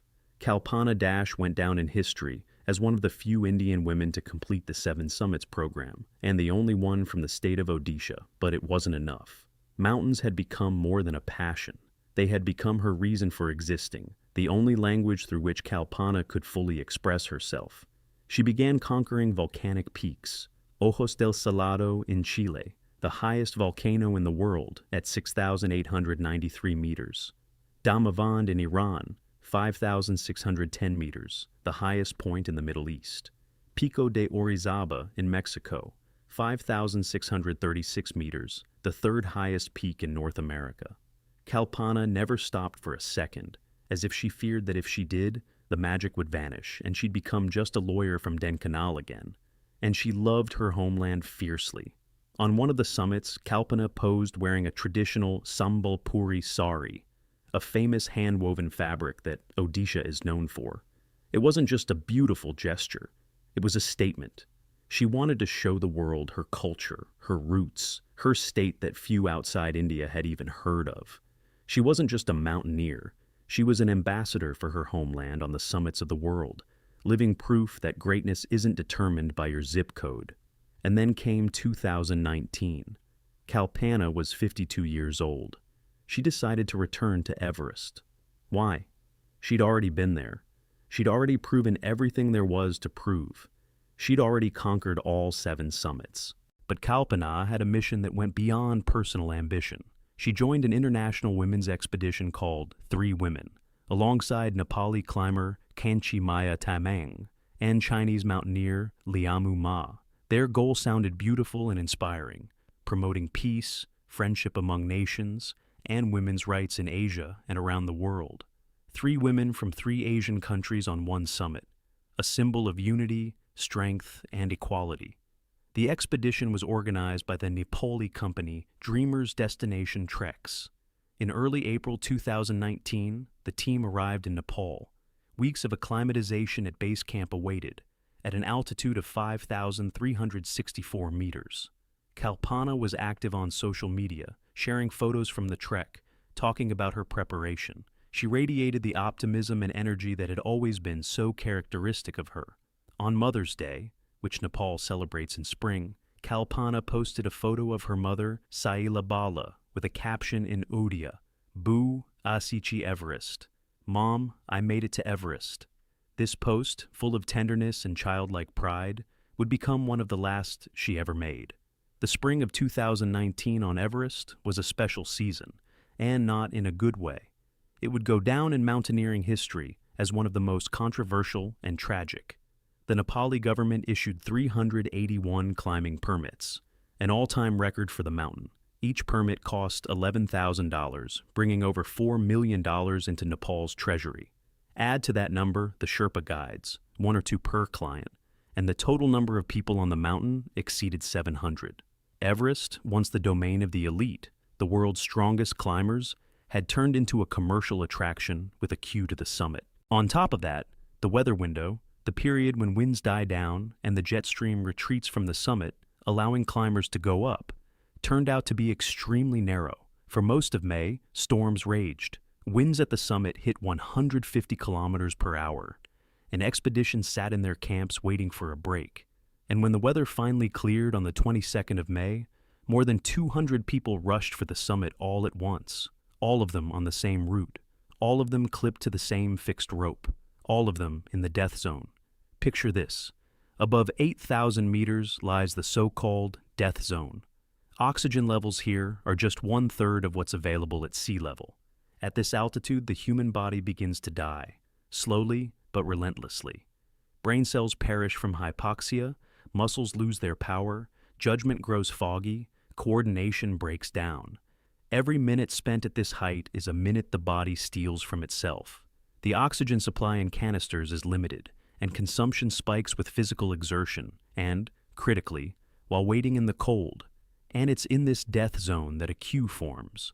Hundreds of people clipped to a single rope, standing in a traffic jam like rush hour on a highway. Some wait 2 to 3 hours, standing on a narrow ridge with a 2-kilometer drop into Nepal on one side and an identical drop into Tibet on the other. Except here, the price of waiting isn't being late to work. It's your life.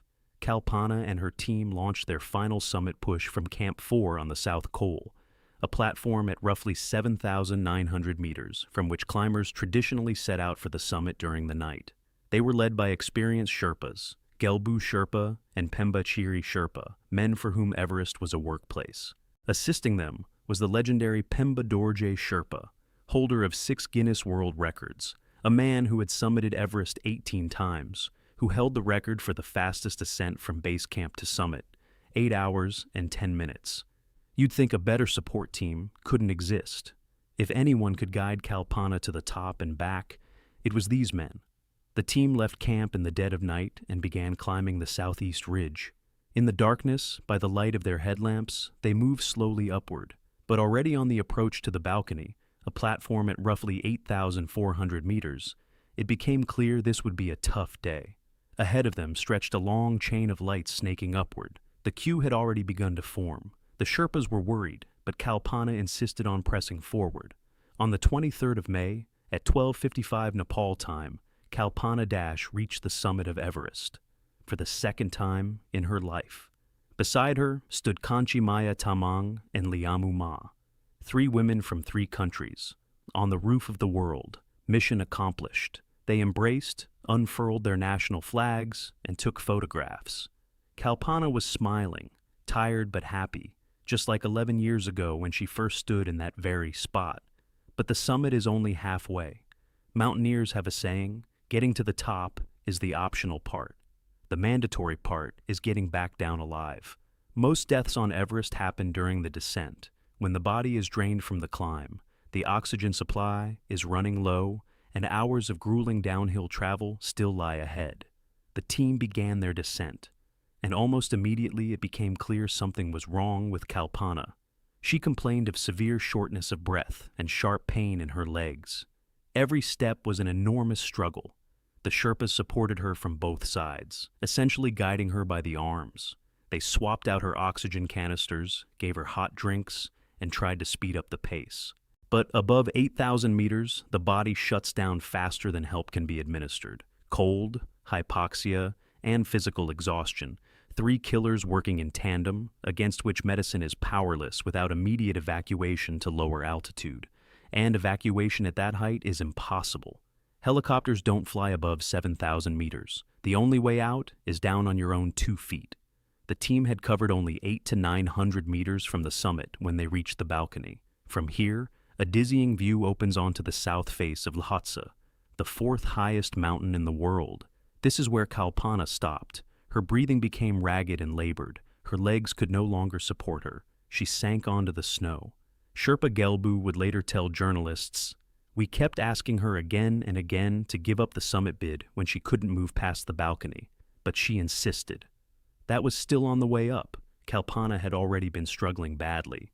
But her willpower, that very same willpower that had driven her up the steps of Kapilas every single day for years, that willpower that had brought her to the foot of Everest 3 times, that willpower wouldn't let her turn back. On the way up, that willpower was her salvation. On the way down, it became her death sentence. On the balcony, surrounded by silent Himalayan peaks, several kilometers above the clouds, Kalpana's breathing stopped. The Sherpas tried to resuscitate her, performing mouth-to-mouth. But at that altitude, at that oxygen level, the human body simply cannot recover. Kalpana Dash was dead. She was 52 years old, a woman who conquered all 7 summits, a woman who trained for years, climbing the stone steps of Kapilas with 30 kilograms on her back, a woman who at 35 walked away from a law career to chase a dream of mountains, a woman who stormed Everest 3 times before finally conquering it. She died on the mountain that gave her everything: fame, a purpose in life, a place in history, and in the end, took it all away. Her teammates were forced to leave the body behind. At such altitude, a full evacuation is impossible. The weight of a human body at 8,000 meters in the thin air, with the rescuers themselves depleted, makes transport a lethal risk for the rescuers. The body was secured to a rocky outcrop on the balcony, and its coordinates were marked. Later, when the weather allowed and a specialized team arrived, a crew of experienced high-altitude Sherpas climbed up to bring Kalpana down. The operation took several days. Her body was brought to base camp, and from there airlifted by helicopter to Kathmandu. Kalpana Dash was one of 11 climbers who died on Everest in the spring of 2019. It was the deadliest season since 2015, when an earthquake triggered an avalanche at base camp that killed 18 people. But in 2019, there was no earthquake, no freak avalanche. What killed people was something far more mundane, and, for that very reason, far more troubling. Overcrowding on the mountain, and the resulting exhaustion in the death zone. That same day, the 23rd of May, several other climbers died alongside Kalpana. Indian national Nihal Bhagwan, 27 years old, the youngest to perish that day. Indian mountaineer Anjali Kulkarni, 55. She died on the descent, just like Kalpana, from exhaustion at altitude. Austrian Ernst Landgraf, 65. An experienced climber whom the altitude did not spare, all from exhaustion on the way down. All in conditions where too many people had piled onto the mountain and too little time remained for a safe descent. In the days before, several others had perished. American Donald Lynn Cash, Irishman Kevin Hines, Nepali Kal Prasad Pendari. The mountain was claiming lives one after another, and even seasoned rescue teams admitted they couldn't remember a season like this. The world erupted in debate. A photograph taken by Nepali climber Nirmal Purja on the 22nd of May. An endless queue of people in bright down jackets snaking along a narrow ridge on Everest from the South Col to the very summit went viral across global media. That photograph became the defining image of the season. The commercialization of Everest had reached a tipping point where the mountain was no longer a challenge but a conveyor belt. People asked, who was to blame? The Nepali government, handing out hundreds of permits for profit without capping the number of climbers? Tour companies dragging underprepared clients up the mountain for fees ranging from $30,000 to $100,000 per spot? The climbers themselves, risking their lives for a summit photo and a line on their resume? The answer, as is often the case, was more complicated than any single accusation. Nepal is a poor country, and Everest revenue makes up a significant chunk of its budget. Limiting permits would mean losing millions of dollars. Tour companies were operating within the law. And the climbers themselves, each of them went to the mountain of their own free will, accepting a risk that can never be fully eliminated. But the fact remained. People weren't dying because the mountain was too dangerous. They were dying because it was too crowded. Kalpana's body arrived in India on the 2nd of June, 2019, 10 days after her death. The journey was long, from the high camp to base camp, from base camp to Kathmandu, from Kathmandu to Delhi, from Delhi to Bhubaneswar. At Biju Patnaik International Airport, named after Odisha's legendary pilot and statesman, hundreds of people were waiting for Kalpana. Odisha's sports minister, Tusharkanti Behera, Minister for Women and Child Development, Tukuni Sahu, dozens of officials, journalists, athletes, and ordinary citizens for whom Kalpana was more than just a mountaineer. She was a symbol of their state. Her body was laid in state at Kalinga Stadium in Bhubaneswar, the very stadium where Field Hockey World Cup matches had been played. Thousands came to pay their last respects. Then the procession headed to Dhenkanal, Kalpana's hometown, that same small town where her incredible journey had begun. At Dhenkanal's mini stadium, the townspeople lined up in long queues to say goodbye to their heroine. Many wept. Many held photographs of Kalpana. On the summit of Everest, in a sari against a mountain backdrop, with a smile that never faded. Odisha's Chief Minister, Naveen Patnaik, expressed deep condolences and called Kalpana an inspiration for young women climbers and all the people of the state. India's sports organizations demanded that Kalpana be honored posthumously with national awards. Schools and colleges in Dhenkanal held memorial days. Her name became a household word in Odisha, a synonym for perseverance, for dreaming, and for the price that sometimes must be paid for the freedom to be yourself. But behind the words of condolence lurked an uncomfortable question that haunted both Kalpana's family and the climbing community. Could she have survived if the mountain had been less crowded? If she hadn't had to stand in a queue in the death zone, burning through oxygen and energy? If the descent had gone faster, without bottlenecks on the ropes? If the Nepali government had capped the number of permits, as experts had been urging for years? There is no definitive answer, and there never will be. Kalpana was 52. She was experienced, extraordinarily resilient, but age is a factor you cannot ignore above 8,000 meters. With every year past 40, the body's ability to adapt to hypoxia diminishes. Her Sherpas warned her that she was struggling. They begged her to turn back while she was still on the way up, but Kalpana kept going forward. She always went forward. It was her greatest strength, and it was the very thing that killed her.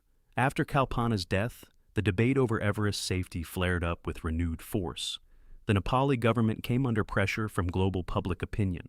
Various measures were proposed, capping the number of permits, requiring mandatory high-altitude experience for Everest applicants, setting minimum fitness standards, banning climbers above a certain age. Some of these proposals were discussed at the government level, but most remained just proposals. The permit money kept flowing into the treasury. After Kalpana's death, several more climbers from Odisha went on to summit Everest. By 2023, 7 had made it. Kalpana had opened a door that others walked through. She blazed a trail, not on a glacier, but in people's minds. She proved that a small town in tropical India could produce a world-class mountaineer, that a woman with no sponsors, no connections, no climbing dynasty, no specialized equipment, and no professional training facilities could conquer all 7 summits on the planet, that a dream multiplied by determination can overcome any barrier, except one, the barrier set by nature itself, the threshold beyond which willpower is useless and the body refuses to obey. Kalpana Dash lived the life she chose for herself. She made no compromises. She didn't listen to those who said a woman had no place in the mountains. She didn't give up after defeats. At 35, she walked away from a law career and started from zero. At 41, after 2 failures, she stood on the summit of Everest for the first time. At 50, she had conquered all 7 summits on 7 continents. At 52, she returned to Everest and stayed there forever. On Kapilas Hill in Dhenkanal, there are still 1,352 steps. They lead up the slope of the sacred mountain, past small temples and old trees, to a summit from which you can see the entire town. Once upon a time, a petite woman with 30 kilograms on her back climbed and descended these steps every single day, 5 times up, 5 times down, in scorching heat and pouring rain, year after year, training for the mountains that would become her destiny and her eternal resting place. These steps remember her footsteps, and as long as someone keeps climbing them, looking upward and dreaming of summits, Kalpana Dash is alive. On the 19th of May, 2012, at 2:20 in the afternoon, Nepal time, 33-year-old Canadian of Nepali origin, Shriya Shah-Klorfine, stood on the summit of Everest. She was crying. She was laughing. She pressed the flags of Canada and Nepal to her chest and repeated into her radio the words everyone in base camp could hear. "I did it. I'm on top of the world." The dream she had carried inside her since the age of 9, from the very day her father put her in a helicopter and showed her that distant white pyramid floating above the clouds, had finally become reality. She became the first South Asian woman from Canada to reach the highest point on the planet.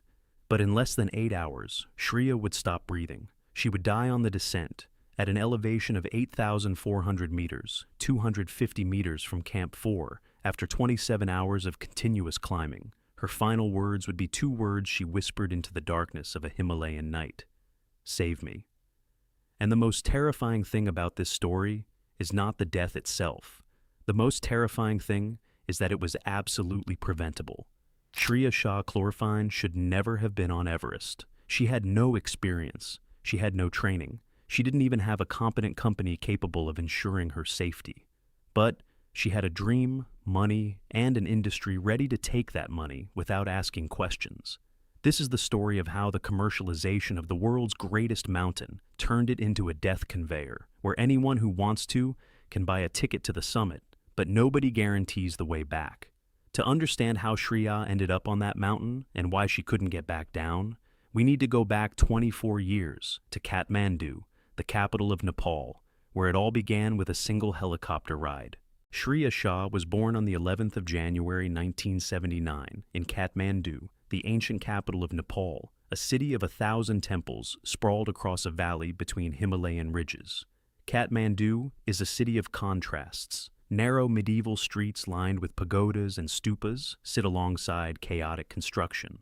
Motorcycles squeeze between sacred cows, and above it all, on clear days, the summits of the world's highest mountains gleam white on the horizon. For most residents of Kathmandu, those mountains are just part of the scenery, a familiar backdrop to everyday life. But for little Shriya, they became something more. Her father was a wealthy man by Nepali standards.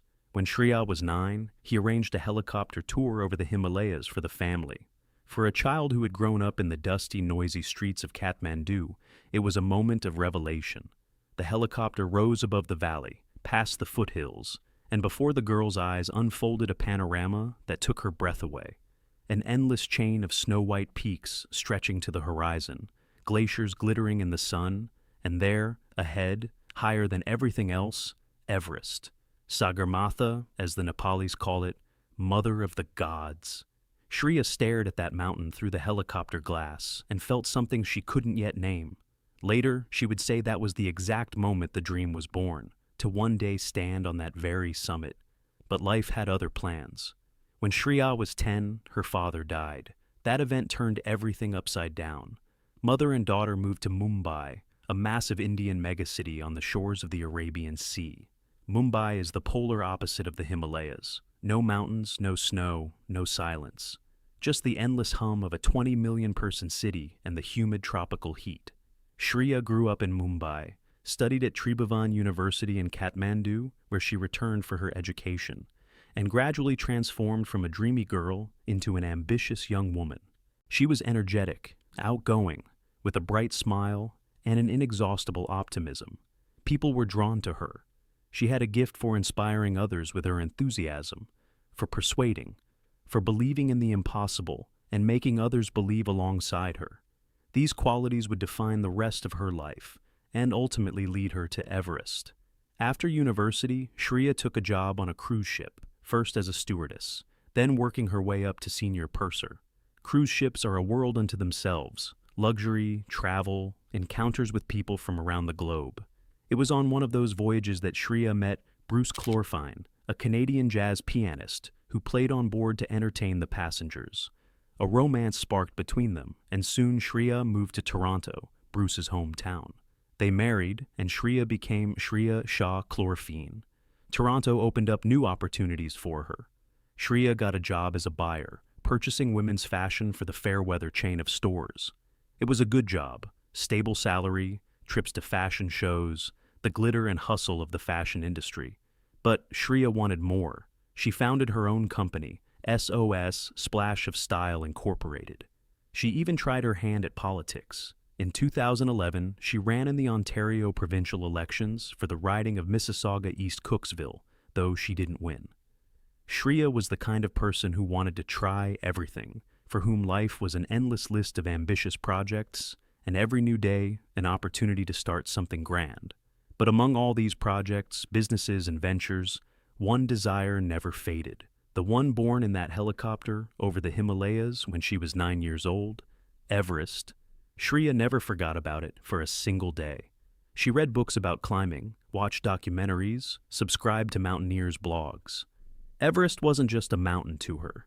It was a symbol of everything she wanted to achieve in life, to prove to herself and the world that the impossible is possible, that a girl from Kathmandu who lost her father at 10 could stand on top of the world. And so, by 2012, Shriya made her decision. She would go to Everest. She was 33 years old. She had the determination, and she had the money. What she didn't have was experience. And this is where the part of the story begins that turns a dream into a nightmare. Let's be honest, to climb Everest, you need years of serious preparation. This isn't just a tall mountain. It's the highest point on the planet, 8,849 meters above sea level. Above 8,000 meters begins the so-called death zone, a region where the human body is literally dying. Oxygen pressure is so low that brain cells and internal organs begin to deteriorate. Blood thickens, muscles fail, consciousness clouds. Without supplemental oxygen, most people lose consciousness within hours. Experienced mountaineers prepare for Everest over years. They climb 6,000 and 7,000 meter peaks, learn to work with oxygen equipment, train their endurance, and undergo acclimatization at high altitudes. It's a long, methodical, often grueling process. Shriya did none of this. Her preparation for Everest consisted of 2 years of running and indoor climbing gym sessions. She hadn't climbed a single significant peak, not one, not a 6,000-meter summit, not even a 5,000-meter one. No high-altitude experience whatsoever. No acclimatization at extreme elevations. No real-world experience with oxygen equipment. No experience on extended expeditions in harsh conditions. In essence, Shriya was about to run an ultra-marathon without ever having run even 10 kilometers in her life. But in the world of commercial mountaineering, that's not an obstacle, and here's why.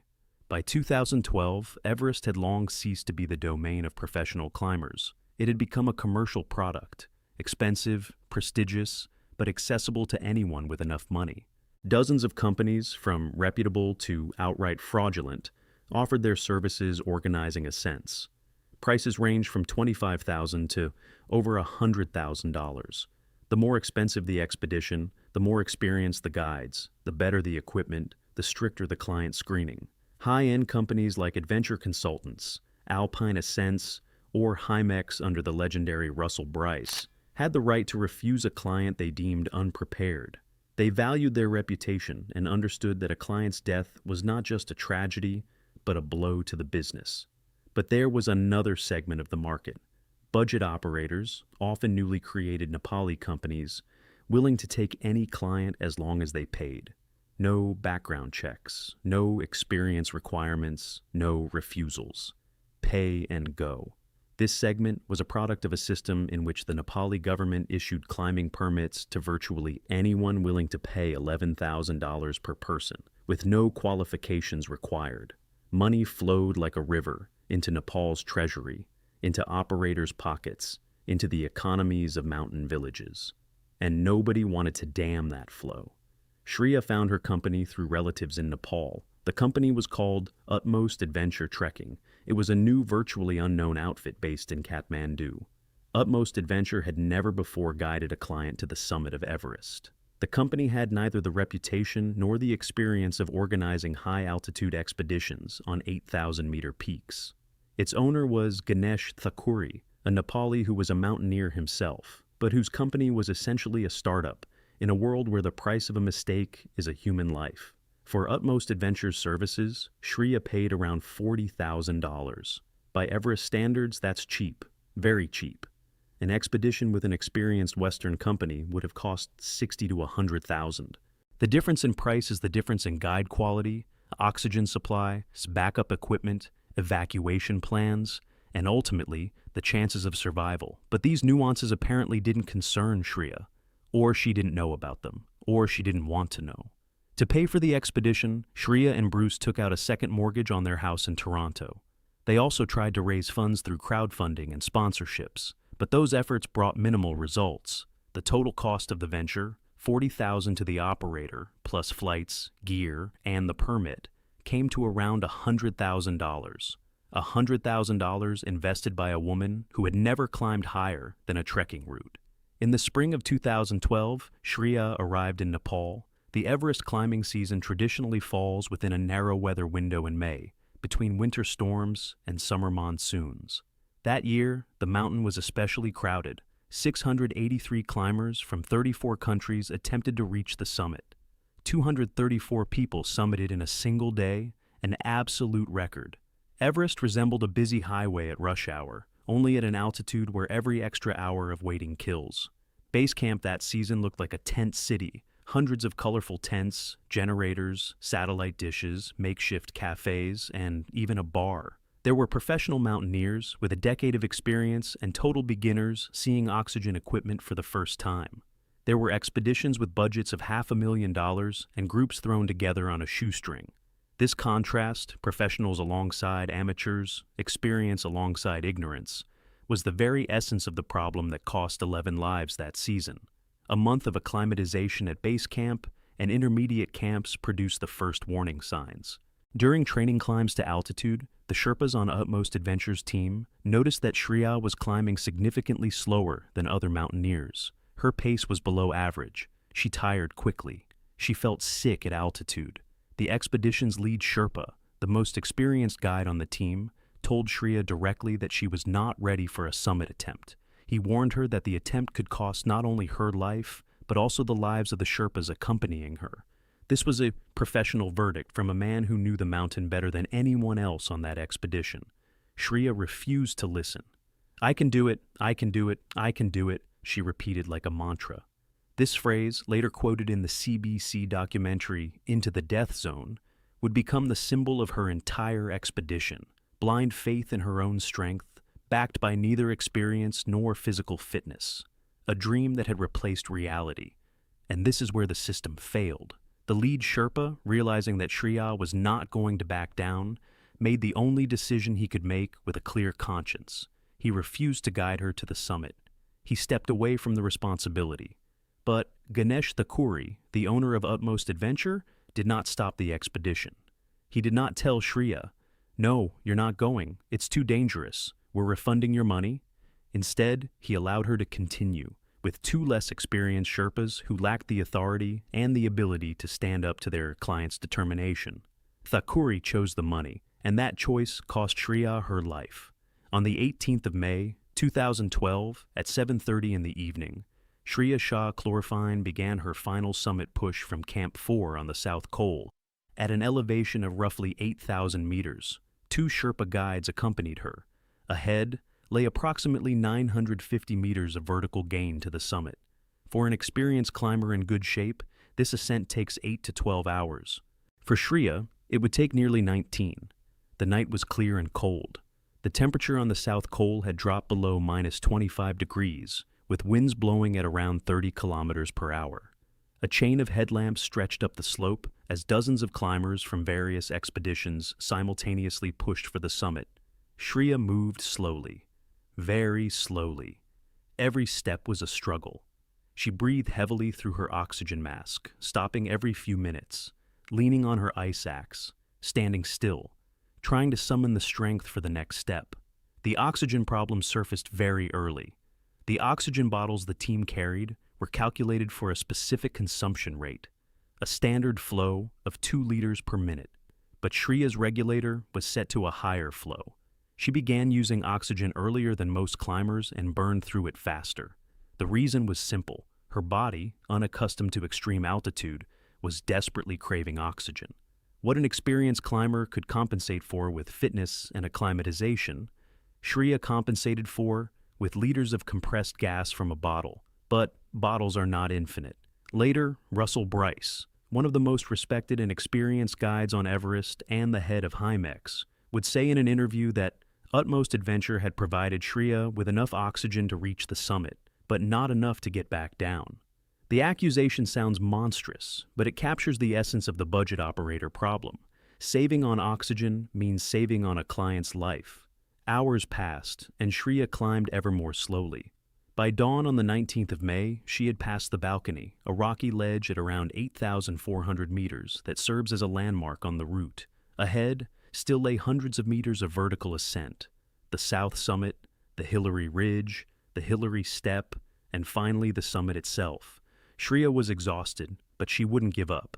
She kept going, slowly, stubbornly, step by step.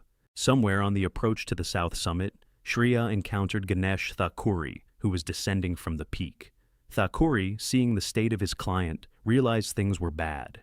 He noticed Shriya was running out of oxygen and tried to convince her to turn back. But Shriya refused. She was so close to her dream that even the threat of death couldn't make her retreat. Thakuri gave her his last oxygen bottle and allowed her to continue climbing. This was the moment where all the tragic threads of this story converged. The stubbornness of the client, the powerlessness, or unwillingness, of the operator to stop her, and the system that allowed all of it to happen. With Thakuri's bottle, Shriya continued the ascent. The two Sherpas guided her upward, supporting her, helping her navigate the technical sections. They crossed the ridge, conquered the Hillary Step, the famous steep rock and ice section, roughly 12 meters high, named after Edmund Hillary. And finally, at 2:20 in the afternoon, after nearly 19 hours of continuous climbing, Shriya Shah-Klorfine stepped onto the summit of Everest. 2:20 p.m. Remember that time. In the world of high-altitude mountaineering, There is an unwritten but ironclad rule: the turnaround time. Most experienced guides set a deadline for reaching the summit, usually noon, 1 p.m. at the latest. If you're not on top by then, you turn around and head down, no matter how close you are. The reason is simple. The descent takes as long as the ascent, sometimes longer. If you reach the summit too late, you descend in darkness, when exhaustion is at its peak, oxygen is running low, and the probability of a mistake, a fatal mistake, multiplies. Shriya reached the summit more than 2 hours past the critical deadline. She was already condemned, but instead of immediately beginning the descent, Shriya lingered on the summit. She took photos, talked on the radio, savored the moment. Every minute on the summit, at an elevation of 8,849 meters, is a minute stolen from the descent. A minute of additional oxygen consumption, additional strain on an exhausted body, additional risk. But Shriya wasn't thinking about the descent. She was standing on the summit of her dream, literally and figuratively. And in that moment, the dream mattered to her more than life itself. When Shriya finally began her descent, catastrophe was already inevitable. 20 hours of continuous movement at extreme altitude had completely drained her body. Her leg muscles, overloaded by hours of climbing, refused to obey. Every step downward demanded concentration and coordination she no longer had. And the oxygen was running out. Descending Everest is not simply walk down. It's a complex technical route with narrow ridges, sheer sections, ice walls, and fixed ropes requiring rappelling. The Hillary step, which adrenaline and hope can carry you up, becomes a nightmare for an exhausted climber on the way down. The ridge between the summit and the south summit, narrow as a knife edge with drops of thousands of meters on either side, demands flawless coordination and a clear mind. Shriya had neither. She moved slower and slower. Darkness enveloped the mountain. The temperature plummeted further. The wind intensified. The Sherpas accompanying Shriya did everything they could. They supported her, helped her through technical sections, carried her gear. But they couldn't carry her. Above 8,000 meters in oxygen deprivation, every person is on their own. The Sherpas too were running out of strength and oxygen. By 10 p.m., 7.5 hours after leaving the summit, 27 hours after departing Camp 4, Shriya Shah-Klorfine stopped. She was at the balcony, the same rocky ledge at 8,400 meters she had passed on the way up that morning. Camp 4, relative safety, was about 250 vertical meters below, less than an hour's descent for a fresh climber, an eternity for someone who had spent 27 hours in the death zone without enough oxygen. Shriya stopped moving, stopped speaking. The Sherpas tried to lift her, tried to get her to take just one more step, but her body had given out completely. According to the Sherpas, her last words were, "Save me." 2 words whispered in the darkness, on the edge of the world, at an altitude where help is impossible. Later, Shriya's friend Shelly-Ann Saidu would confirm those words in interviews with Canadian journalists. At 10 p.m. on the 19th of May, 2012, Shriya Shah-Klorfine died. The cause of death was exhaustion and high-altitude pulmonary edema. She was 33 years old. 27 hours had passed since she left for the summit push.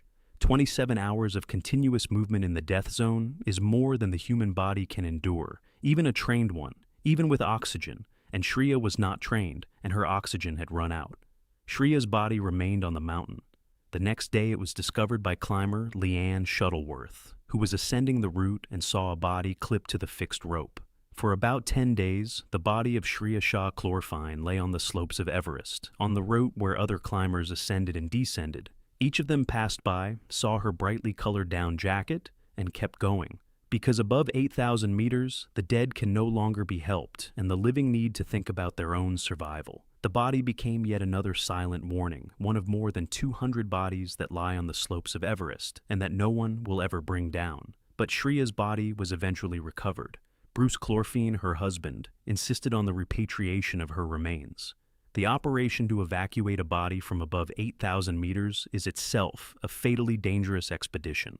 A team of Sherpas climbed to the site of her death, unclipped the body from the rope, and began the descent. From the high camp, the body was evacuated by helicopter. A funeral ceremony was held in Kathmandu, Shriya's birthplace, the city where she was born. The body was cremated, and the ashes were sent to Toronto. On the 8th of July, 2012, a memorial service was held at a church in Toronto. Bruce Chlorfine was devastated. He had lost his wife, the woman he loved, the woman he had supported in her dream, the woman who had been his life for years. And he wanted answers. He wanted to know why his wife had been allowed on the mountain when she wasn't ready. Why the company that took his money hadn't provided enough oxygen. Why the lead Sherpa had refused to go with her, but she was still allowed to climb. Why the system, the Nepali government, the commercial mountaineering industry, all those people who profit from the dreams of people like Shriya, hadn't protected her from herself. In interviews, Bruce publicly accused Utmost Adventure Trekking of incompetence and negligence.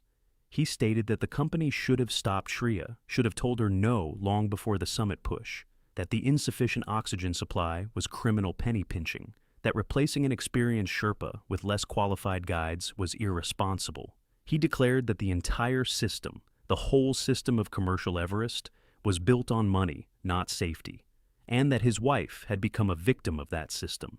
Canadian journalist Bob McKeown from CBC's The Fifth Estate conducted his own investigation and produced a documentary called Into the Death Zone, which aired in the fall of 2012. McKeown traveled to Nepal, met with expedition members, and gained access to video footage of Shriya's final hours on Everest. The film revealed what many had suspected. Utmost Adventure Trekking was a fly-by-night company with neither the experience nor the resources to safely conduct an Everest expedition. The expedition's lead Sherpa spoke openly about the fact that Shriya was a weak climber, below average, and that her summit attempt was madness. But his warnings were ignored. The film also exposed systemic problems. The complete absence of any oversight by the Nepali government over climbers' qualifications or operators' competence. Any person with $11,000 could obtain a climbing permit. Any company with a license could take a client up the mountain. No exams, no background checks, no minimum experience requirements. Money was the only screening criterion. The 2012 season on Everest became one of the deadliest since the 1996 disaster that John Krakauer described in his book, Into Thin Air. 11 people died. 5 of those deaths, according to experts, were directly linked to overcrowding on the route and commercial pressure. People stood in line at the Hillary Step for an hour or more, at an altitude above 8,000 meters, burning through oxygen, losing body heat, losing strength. Traffic jams on the roof of the world, queues in the death zone. It sounds like dark comedy, but it was reality. Shriya was far from the only victim that season, but her story became a symbol of everything that had gone wrong with commercial Everest. A young, beautiful, ambitious Canadian woman with a childhood dream, without a shred of mountaineering experience, with a budget operator, with insufficient oxygen, with ignored warnings, a perfect storm of incompetence, greed, and blind faith in a dream. And here is what is truly alarming about this story. The system that killed Shriya Shah-Klorfine hasn't changed. After 2012, there were seasons even more crowded, even more deadly. 2019 shattered all records for the number of permits, 381. The photograph of an endless line of climbers stretching from the Hillary Step to the summit went around the world and became a symbol of the madness that Everest had become. That season, 11 people died, the same number as in 2012.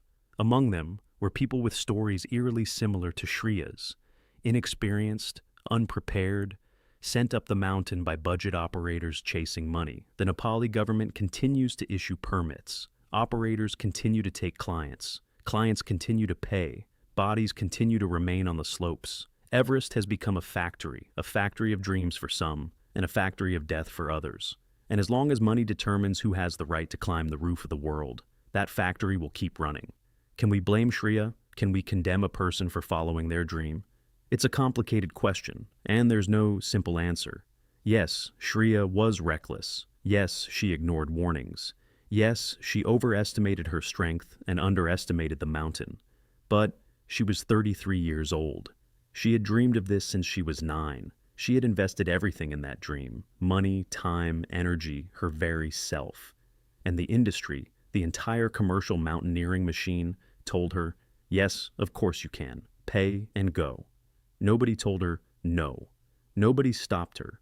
Nobody explained to her that a dream is not a qualification, and money is not a substitute for experience. The responsibility lies with everyone, with Shriya, with the operator, with the system that turned Everest into a cash register with zero oversight, with everyone who could have said no and stayed silent. Shriya Shah-Klorfine is buried in Toronto. Her ashes rest far from the Himalayan snows, far from the mountain that took her life.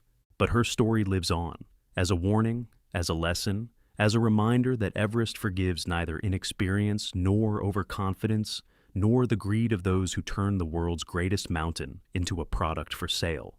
Those bodies still lie on the slopes. Some have become landmarks on the route, recognized by climbers from the color of their down jackets. They were people, with dreams, families, plans for life.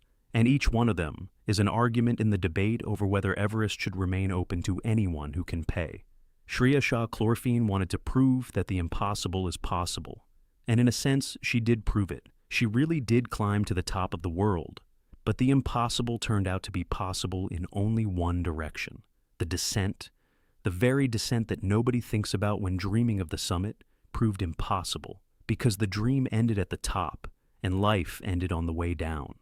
And that, perhaps, is the bitterest lesson of commercial Everest. The summit is only half the journey. The other half is coming home. And if you're not ready for the second half, the first one doesn't matter at all.